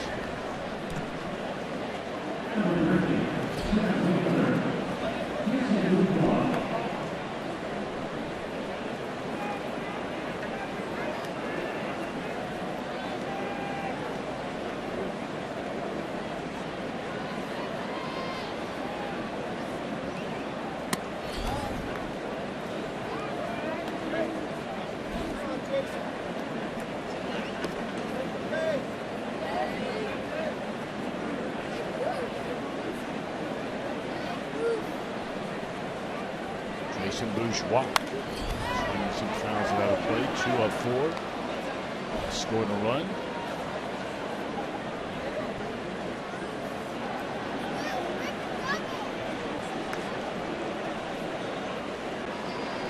We're in the top of the 8th inning, and the Reds have a 2-run advantage. Fastball is high.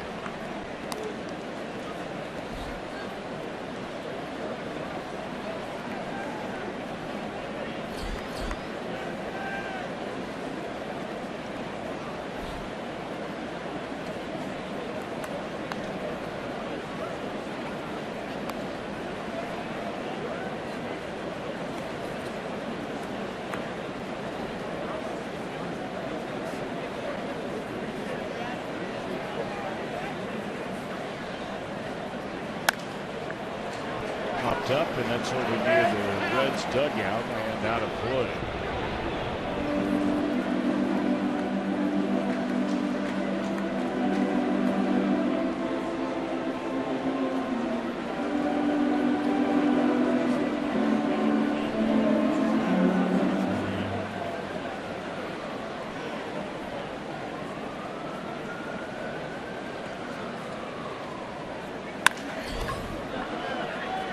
Russell, the feed to Castro will end the inning. All right, Cubs come to bat last of the 8th, and the Reds lead them by 2.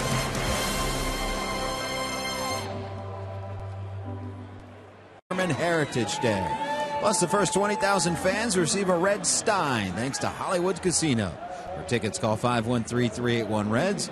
Visit select Kroger locations or reds.com/tickets. Looking forward to that. Those Steins are always very nice giveaway. 7-5 Reds lead, Tom Brennan. All right, Jimbo. Chris, tell us about J.J. Hoover. JJ's in here to pitch the 8th inning, and that's his most comfortable spot. Good earned run average still. Walks are up a little bit lately, but he's got the stuff to be able to pitch around that, and a 2-run lead to hold on to. Got the middle of the order. 3, 4, and 5. Coughlin, Rizzo, Bryant. Lefty, lefty, righty. Coughlin 0 for 3. Baden Hop works a perfect inning after a perfect frame from Ballaston in the 6th. His bullpen, in fact, has retired 6 in a row after Matthews came in, allowed a hit that drove in a run. Well, they threw another runner out trying to go first to third, and that's how that 5th inning, where the Cubs scored 4 runs, came to an end. And right now, as Chris mentioned earlier, he's a pitcher of record in this game.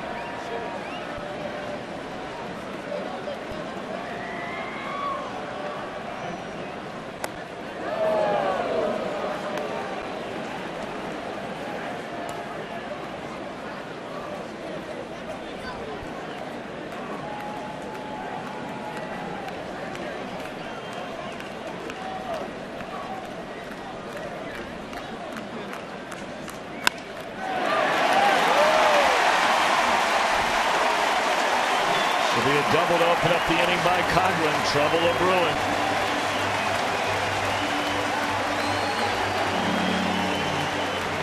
And the Reds are cranking up. I was just starting to say, I wonder if tonight would be one of those games, as infrequently as Aroldis Chapman has been used, is tonight one of those games Brian Price may say, I'm going to bring him in for longer than 1 inning. It is something that Brian Price was quoted as saying he would do on multiple occasions back in spring training.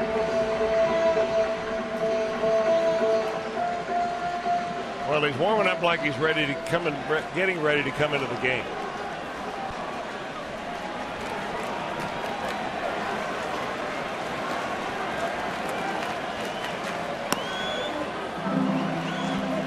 The question is, how short or how long is the leash for J.J. Hoover?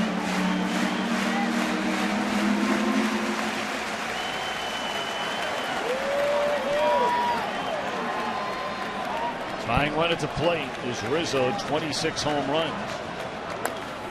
Old foul. Boy, he just wanted to drop a head on that, didn't he?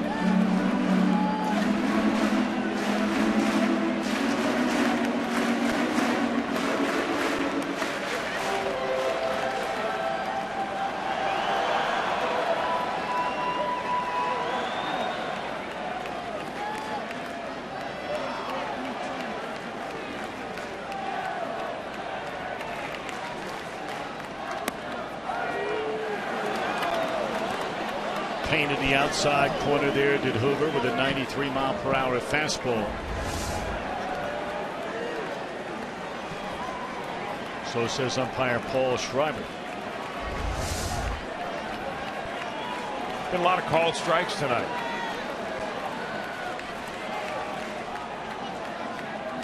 On swing. One away.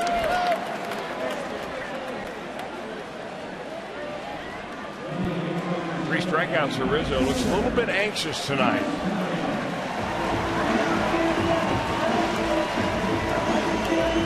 A nice block by Tucker Barnhart.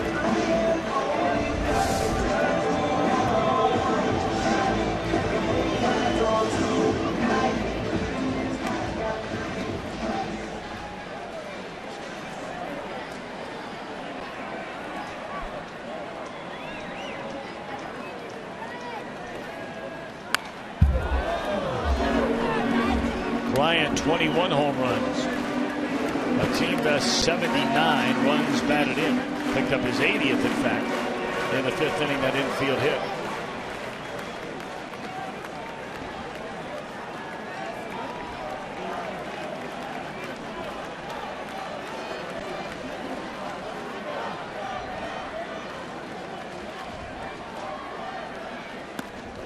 Started 2. Did he go? Yes. On the appeal, the fielder called it.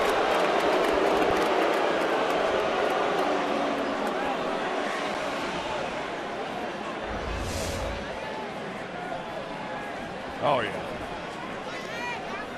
You'll never convince those umpires in the stands, though. Nope.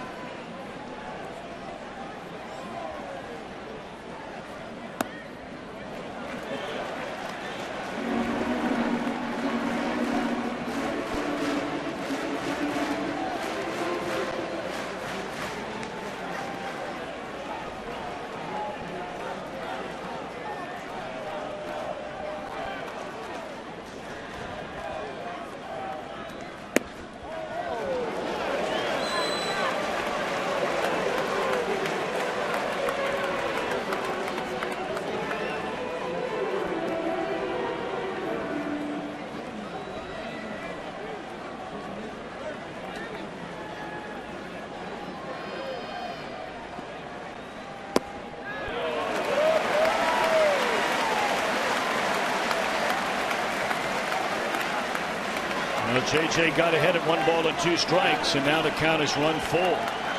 Trying to get Bryant to chase. And now Barnhart wants to make sure they're on the same page.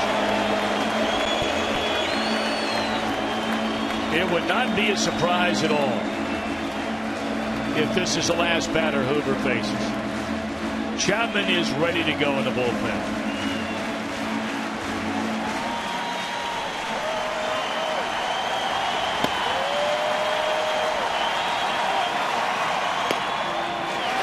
Let's see if he comes and gets him.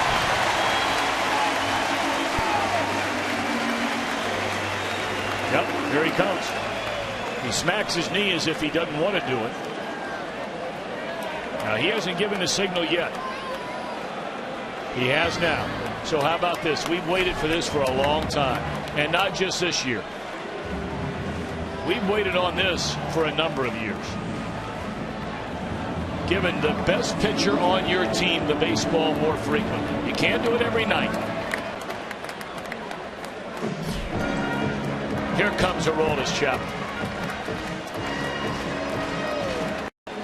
And here is Aroldis Chapman in the 8th inning. He has 2 career saves. 1 in 2012, 1 in 2013. Of 5 or more outs. 2 in his career. Wow.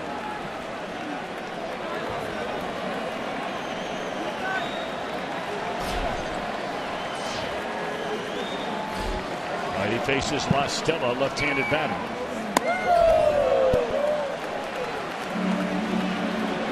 Well, Aroldis got a save in his last outing. That was up in Milwaukee. The one game the Reds won 12-9 and pitched a scoreless inning and struck out 2.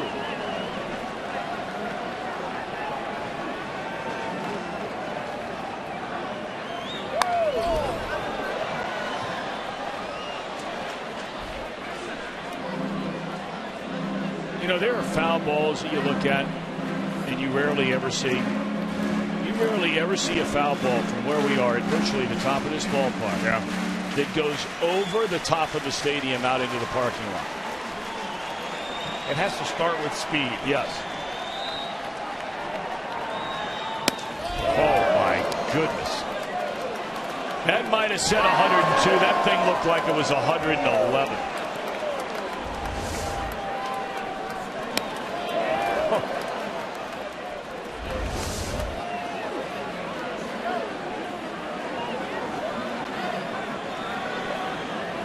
One-two pitch. And there's another one up on the roof. And that was the plate. Fouled off at 103. You can tell this kid's not afraid now. He's taking some hacks. That's got to be a moral victory right there. You foul off 103. Well, he's fouled off, what, 102 and now 103. You drop the hammer on him here? No, we're getting gas. And that's all she wrote. At 102.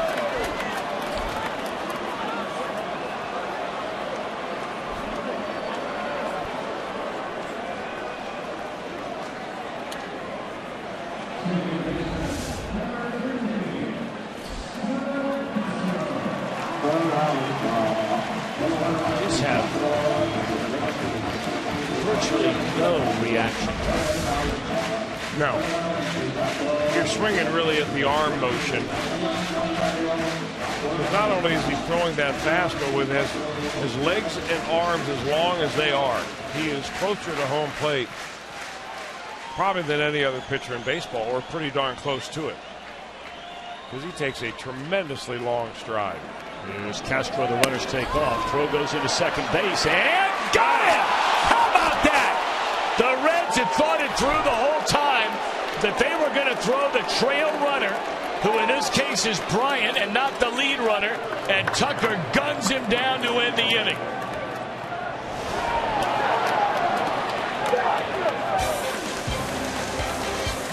How about that?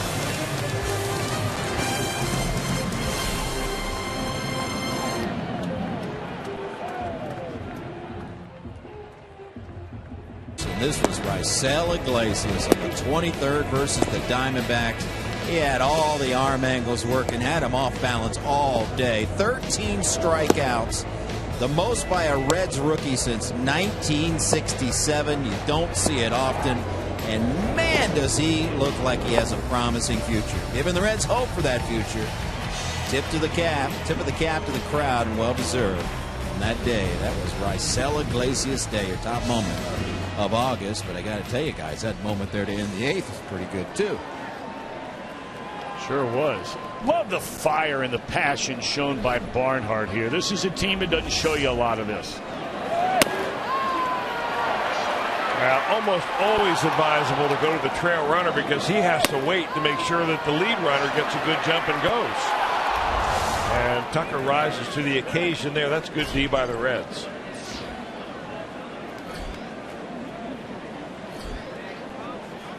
Even Aroldis Chapman appreciates a little help from the defense. And now Travis Wood comes in to pitch the top of the 9th for the Cubs.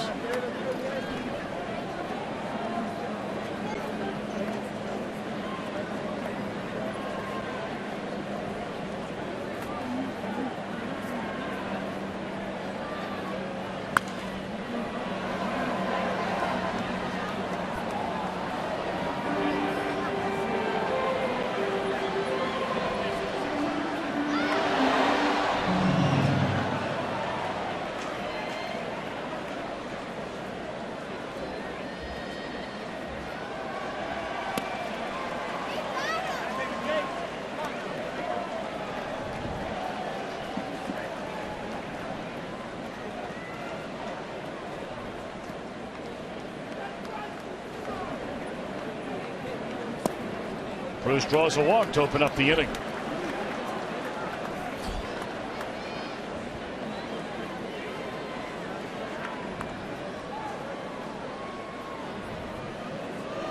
A couple of other trades. We didn't mention that the Cubs picked up Austin Jackson. Yep. From the Seattle Mariners, an outfielder, right-handed hitter, can play really just about any position in the outfield.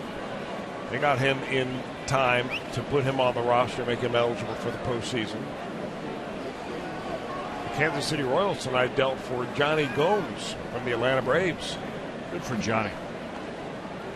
We like Johnny. Yeah, we do. There's another guy speaking about playing with fire and passion. That's Johnny. Well, if he did not play with fire and passion, he wouldn't be in the big leagues. You're right. I mean, that's an integral part of his game. Leader.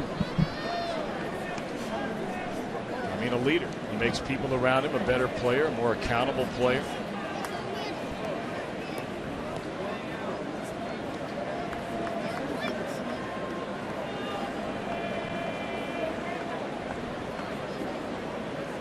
Reds with a 2-run lead, and Bruce aboard to open the 9th inning. As Brian Price brings Aroldis Chapman into the 8th inning of a game with a game on the line for the first time all year long.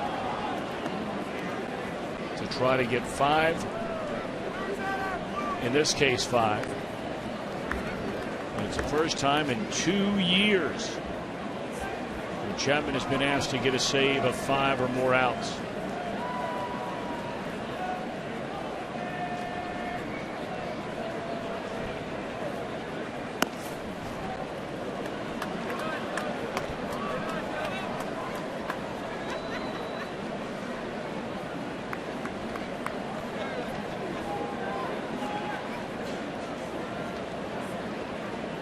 Reds have played this year 1,170 innings of baseball.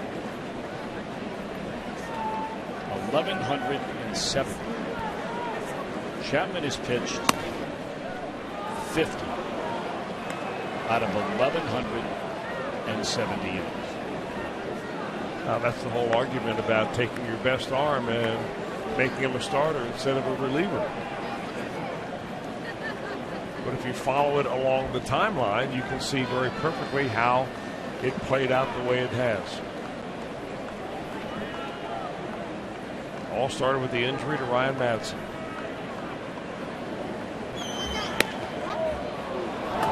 Ball for Duvall. So Wood comes in and walks the 2 left-handers that he was really brought in to pitch to in this inning. And Chris Bosio will sprint out for a little word with his left-hander.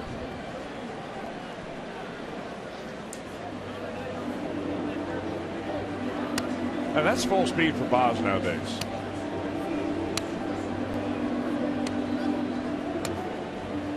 Of course, he doesn't want to go out there any more than Travis Wood wants to have him out there. Joey Votto has seen 23 pitches in the game tonight. He has only swung the bat 2 times because they're just not throwing him strikes. One time he had a hit, and the other time he grounded out to short. He's walked 3 times, 1 of the 3 intentional. And such is the life of a guy that, guys in front of him or a guy behind him are struggling. That's what they're going to do. They're just not intentionally walking. That's a difference between Votto this year, who will come nowhere close to the number of walks that Bonds had, say, in that 2004 season. And he walked 232 times, and the majority of those were intentional walks. There was a fly ball to center, and the runners stayed put. So Brandon, after Wood had just walked the first 2 batters in front of him to start this inning, swings at the first pitch in the at-bat and pops it up. See, I don't have a problem with that, and I'll tell you why. Because after you walk 2 batters, all you're thinking about as a pitcher is throwing the first pitch strike.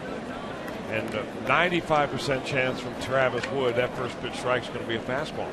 So that may be the best one you see all night, and he just happened to get underneath it.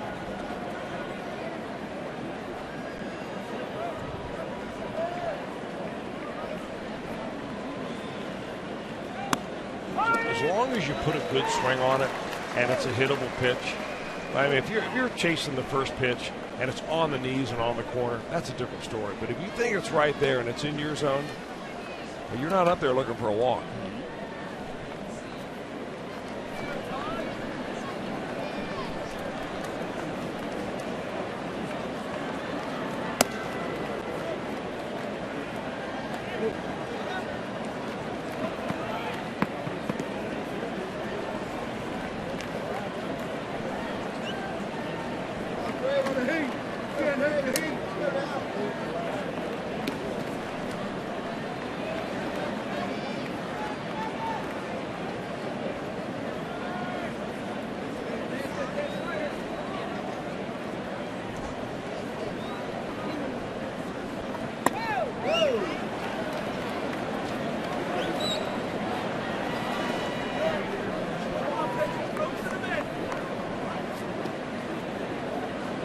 Two and one to Frazier, walks to Bruce and Votto to begin the inning, and now visit to the mound by Schwarber.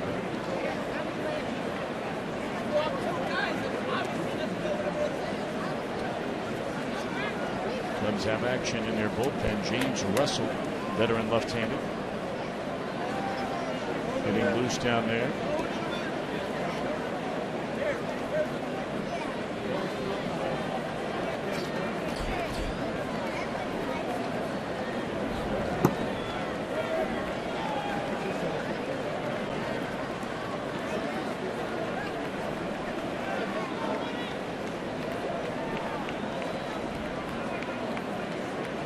Just had a meeting on the mound, and they cannot get on the same page the pitch they're going to throw.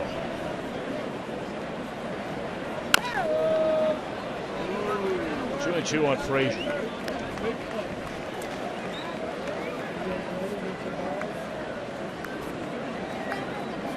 My old broadcast partner with the Arizona Diamondbacks on Sunday's home games only. Legendary voice of NBC Saturday Game of the Week forever and ever, host of the Today Show, Joe Garagiola. When he'd see a catcher come out there, have a meeting on the mound, and then they go through 4 or 5 series of signs, the first line out of his mouth would be, "There are brains spilling all over the field." He had a way with words. Yes, he did. What a beautiful guy he is. Still going strong. And here we go again. I'm going to quote you, Joe, in case you're watching tonight. He still watches a lot of baseball, and it's early out there in Arizona. There are brains spilling all over the field. I mean, Chris, I have to ask you, how hard can it be? They have had 2 meetings during this at-bat and multiple shake-offs. But they got the result they wanted, a strikeout. So is it worth it? For Travis Wood, he'd say you better believe it.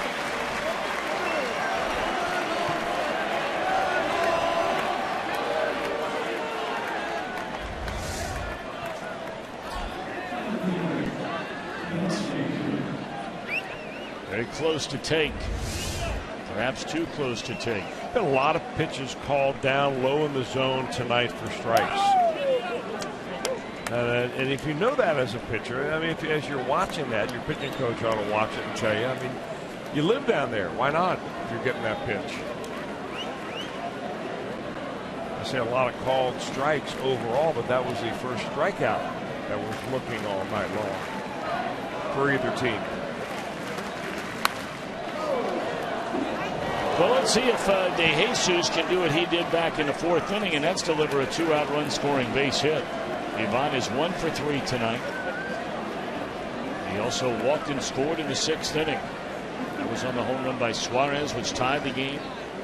Barnhart followed that home run with a single, and then Duvall's homer, giving the Reds his current 7-5 lead. Aroldis Chapman has been sitting in that dugout for a long time.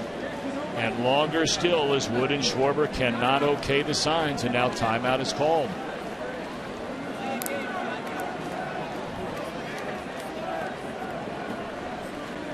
Schwarber isn't frequently catching anymore. That is a position, of course, he played in high school, played in college at Indiana. and has played a ton this year at the minor leagues, moving up through our organization. And he played there when he first came up to the big leagues because Miguel Montero, their regular catcher, was on the disabled list. But now that job belongs to Montero. Virtually every game that is not started by John Lester. Lester brought with him from Boston his own personal catcher in David Ross. 0-2 pitch. Fastball away.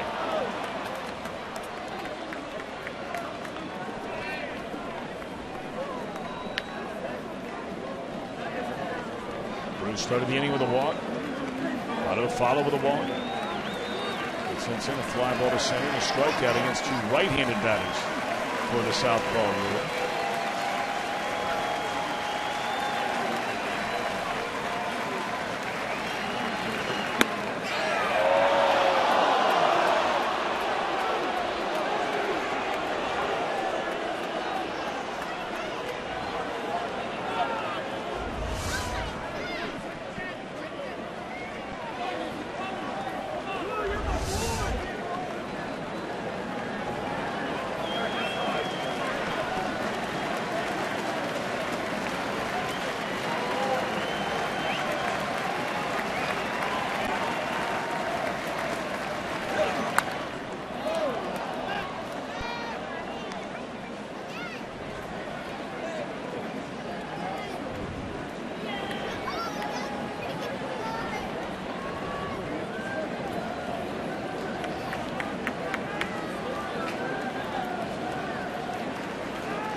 Still 2-2 on De Jesus.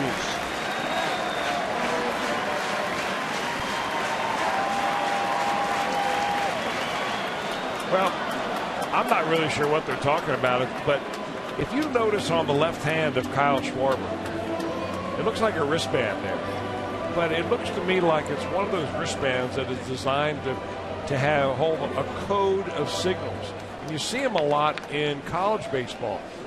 All we see is he's checking it out right there. You lift up the flap and you're looking at it. Normally when you see it in college, it's the coaches are calling the pitches.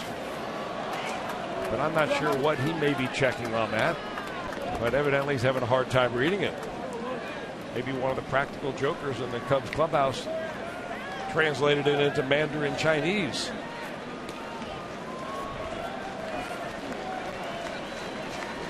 Might be Bazio.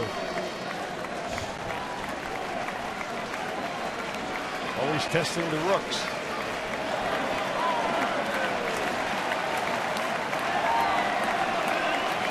Three and two to count. They are loaded for Suarez. Third walk of the inning issued by Travis Wood. And here comes Joe Madden. That's it for Wood.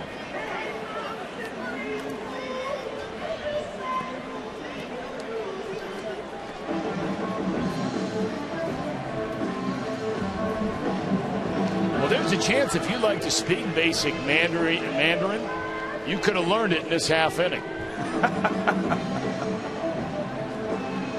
It's not over yet. It's a good thing. Reds got to get some more runs. Stick around afterwards for Reds Live, brought to you by Performance Kings Honda. Tomorrow, once more, Reds Live gets underway at 7:30 Eastern Time. Our game coverage begins at 8. Anthony DeSclafani against Dan Herron. Love to have you with us tomorrow night. Well, it's a very warm night, but Aroldis Chapman, who came on in the 8th inning, is going back to the bullpen to start throwing. He's been sitting down there for so long. This half inning has been lengthy indeed.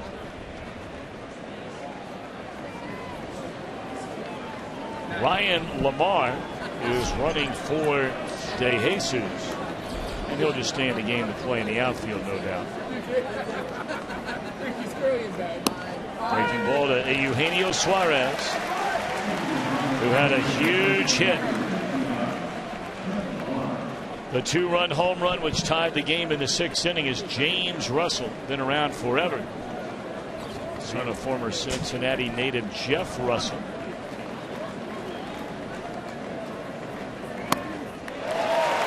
Well, you were talking earlier about the one stat you can use to rate relievers, and that is the inherited runners and then the number of those inherited runners you've allowed to score.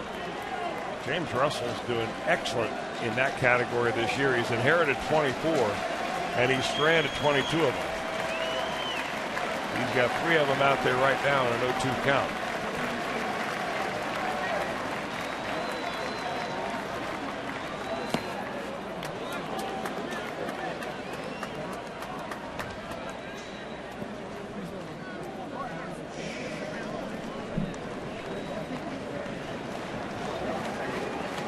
Loaded on bases, on balls.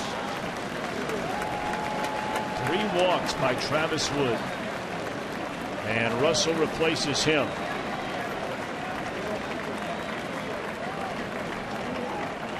One ball and 2 strikes on Suarez.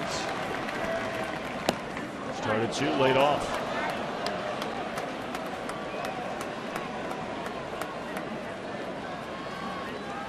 They no sooner put on the replay board that the Washington Nationals scored 3 runs in the top of the 7th to take a lead over the Cardinals. The Cardinals promptly score 5 in the bottom of the inning. Cardinals lead 8-5, batting in the last of the 8th over the Nationals. 2-2 pitch on Suarez. Hit hard. Knocked down by Castro. Throw. Not in time, and the Reds have added a run. We'll see how they score that. That's got to be, well, I don't know what it's going to be. That's a good break for the Reds, let's put it that way. Hit hard by Castro. Starling Castro, or Suarez hits it hard. Castro gloves it, and if he gloves it and is just able to keep it in his glove, he's got Suarez no problem. A little bit more breathing room now for Cincinnati.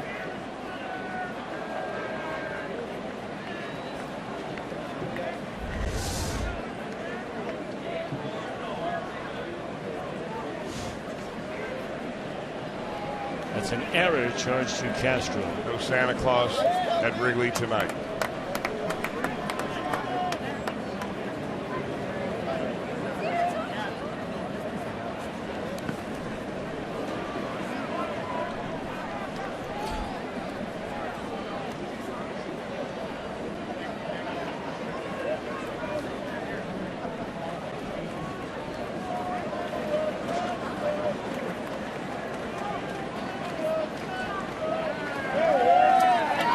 Still have them loaded, and now they have an 8-5 lead. Here's Barnhart, who has hits in each of his last 2 times up.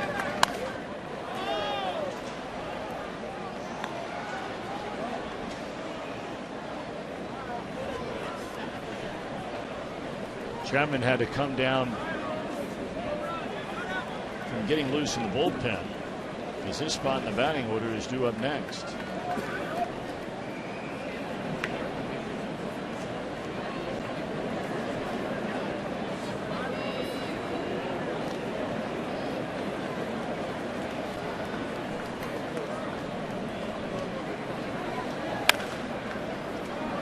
Foul.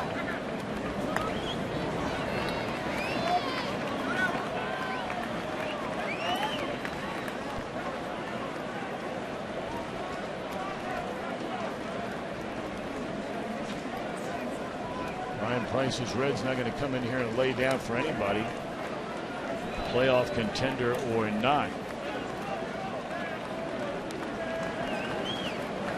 Reds have a lead. Lost that lead, came right back with 4 runs. A half inning after which they gave up the lead on a 4-run Chicago 5th. Take advantage of an error. And that's a play that could have gone either way.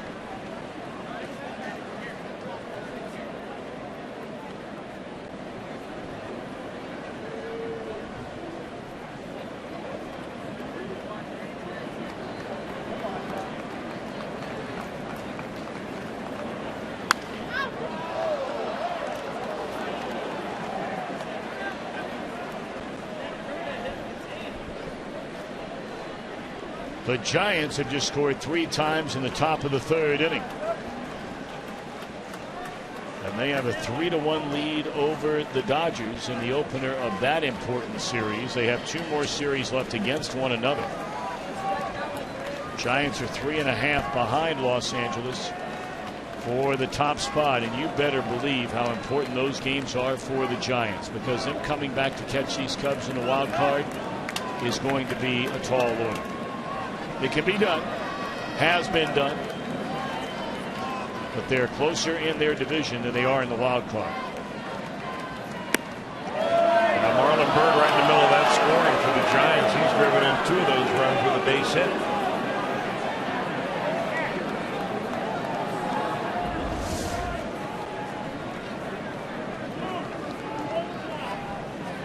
Schwarber trying to frame that, and Paul Schreiber not buying it.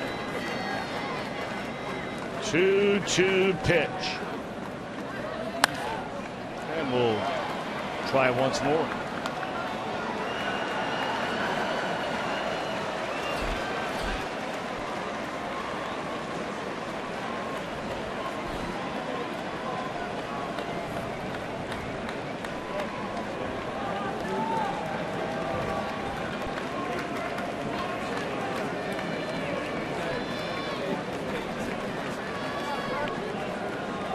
Five pitches have been thrown by Wood and Russell in this half inning.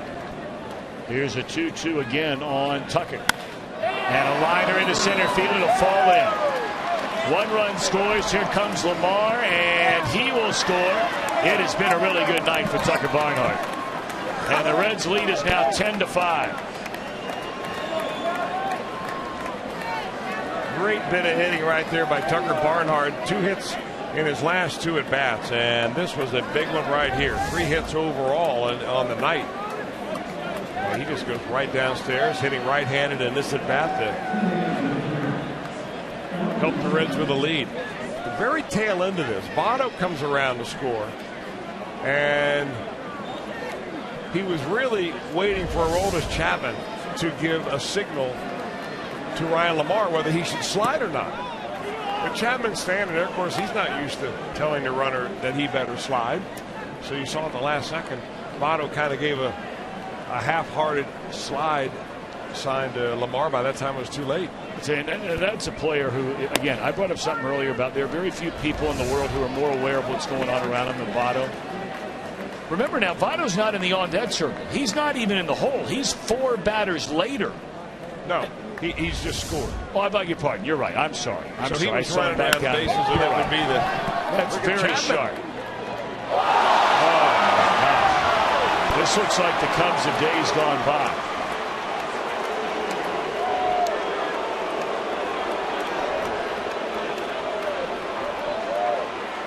And a bench screaming at Chapman, trying to have a little fun down there. Castro, his 3rd error of the game. Look at that smile.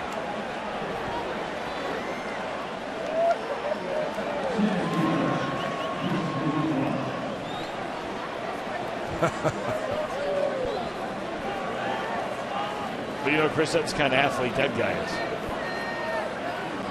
He can at least put the bat on the ball. I don't think I've ever seen him take BP.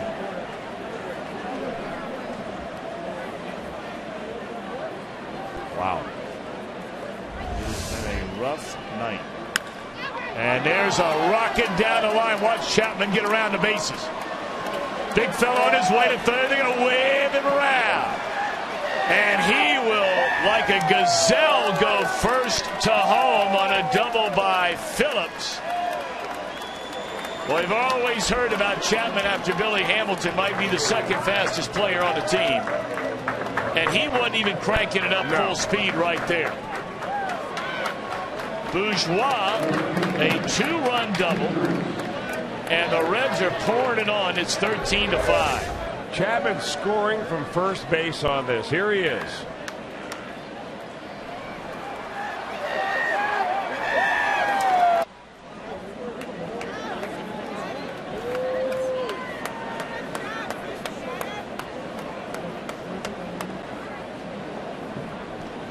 That's fun stuff.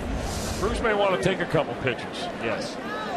Give the big guy a couple of breathers. I tell you, there are 2 players on this Reds team that have had, and there are more than that. But there are a couple of guys who normally may not stand out for you offensively, but they have had very fine games tonight on Bourgeois and Barnhart. Bourgeois has 3 more hits.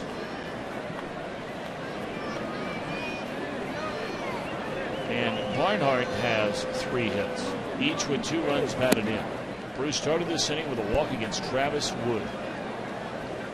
3 errors in the game tonight for Starlin Castro. 2 of them in this inning.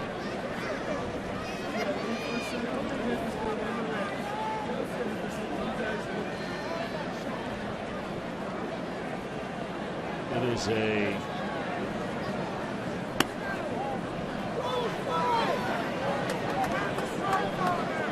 six-run inning.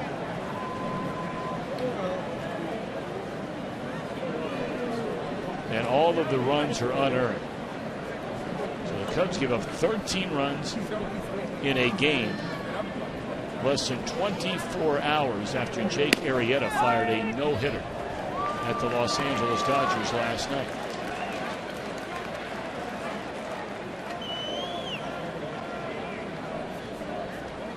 So, such is the life of a baseball manager.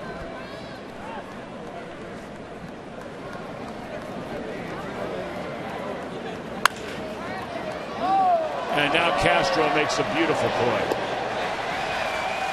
And Jay Bruce is thinking, of course he does, on my ball. Aroldis sprinting around those bases and a big smile. He gets the final 3 outs. He also gets a save. On all your home improvement needs and by your local Toyota dealers, proud sponsor of the Cincinnati Reds. This might be one of those innings where Starlin Castro might prefer not to lead off the inning. He drew a lot of cheers from the crowd here in Chicago, night in and night out on some bad teams.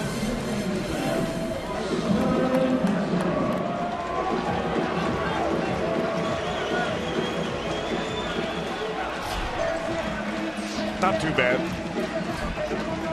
But that's because about 3/4 of them are gone. There's some other cities where they would have treated him a little bit more harshly. Especially the crowd that stayed. Yeah. They can tend to be the nastiest group of them all. Bourgeois to left. We saw Lamar into center. And Chapman can still get the save. A pitcher cannot pitch himself into a save. A team cannot out-hit a pitcher from a save. If he came into the game, 3 runs or fewer to spread, with the tying run in the on-deck circle, it doesn't matter what inning he comes into the game. If he doesn't get the win, he can get the save under that scenario.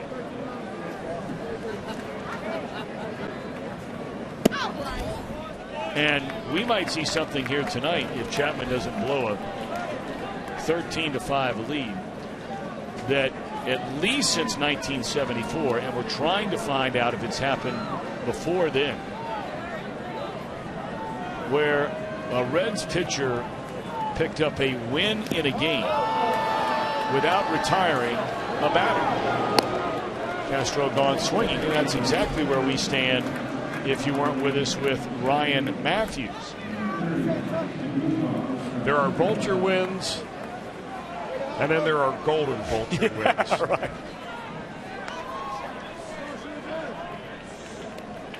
He came into the game, for those of you who are not aware, the Cubs scored 4 runs in the 5th inning. And he came into the game with 2 on. Chris Bryant got a base hit back up through the middle that trickled into shallow center field. Brandon Phillips ran out there and it hit off his glove in a diving attempt. He threw to third base. The runner from second barely touched home plate before Phillips threw to Todd Frazier in time to tag out Rizzo trying to advance first to third. The run counted, but the tag at third base was the final out of the inning. So the only batter Matthews faced, because he did not pitch any longer in the game, he did not retire the batter yet. He recorded an out. The Reds the next half inning scored 4 times to take the lead, a lead they have not relented.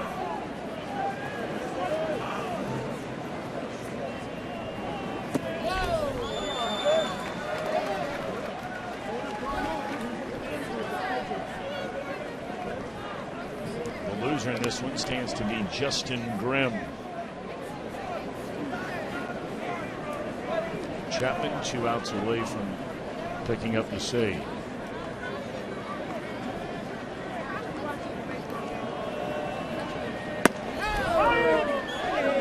3-1 on Matt Caesar, a pinch hitter.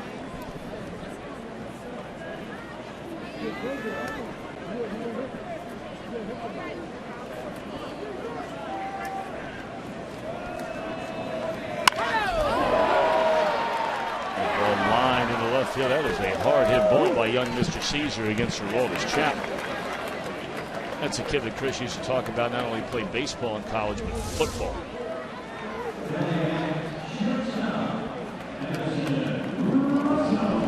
The Bears might want to recruit that young man because that's a defense that had a pile of holes in it last year.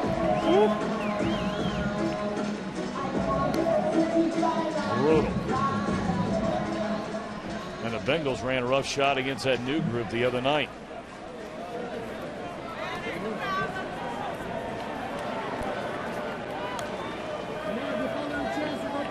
The Cardinals have finished off the Washington Nationals, and that is really bad news for Matt Williams' team because the Mets won much earlier tonight, 3-1 over the Phillies. So we bring you up to date on some of the standings as the Cubs are down to their final out. The New York Mets lead over the Nationals as we turn the calendar to September. The next time both teams will play tomorrow.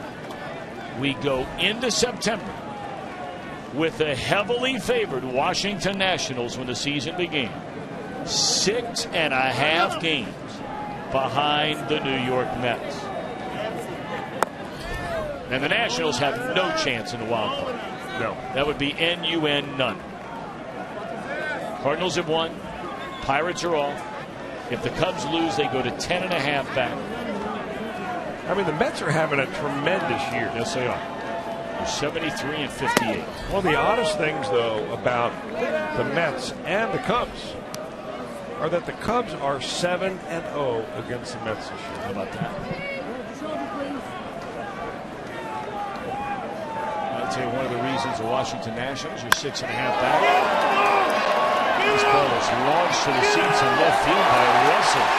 And he is homered off Chapman.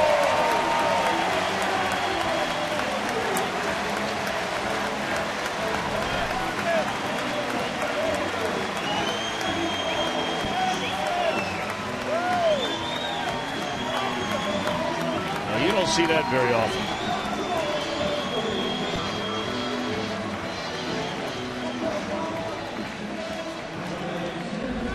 Aroldis Chapman, that is only the 3rd home run he has allowed all year.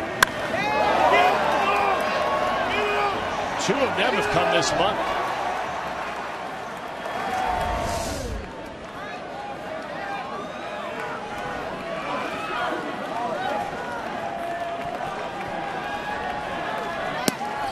We're starting to finish that question I asked. One of the reasons the Washington Nationals are 6.5 games out of first, an 0-5 record against the Cincinnati Reds.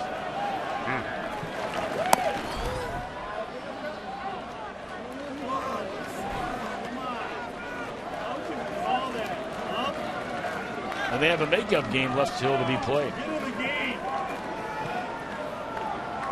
That'd be a 1-game stop for the Reds in D.C. I'd say all that money, they everybody felt like at the beginning of the year. All the talent on that pitching staff. But here, when it's mattered the most, the second half, that group has just completely disintegrated.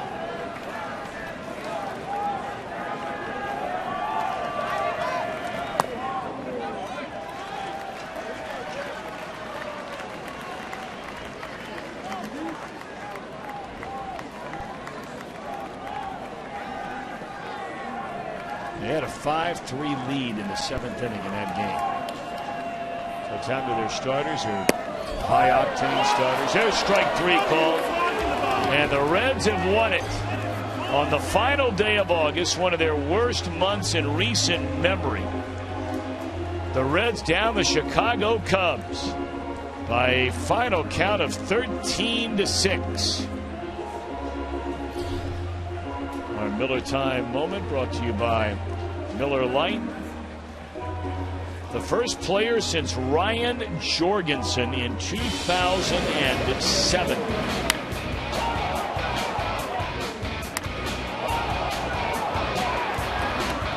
Which incidentally also occurred here at Wrigley, where a player homered in his first ever Reds plate appearance.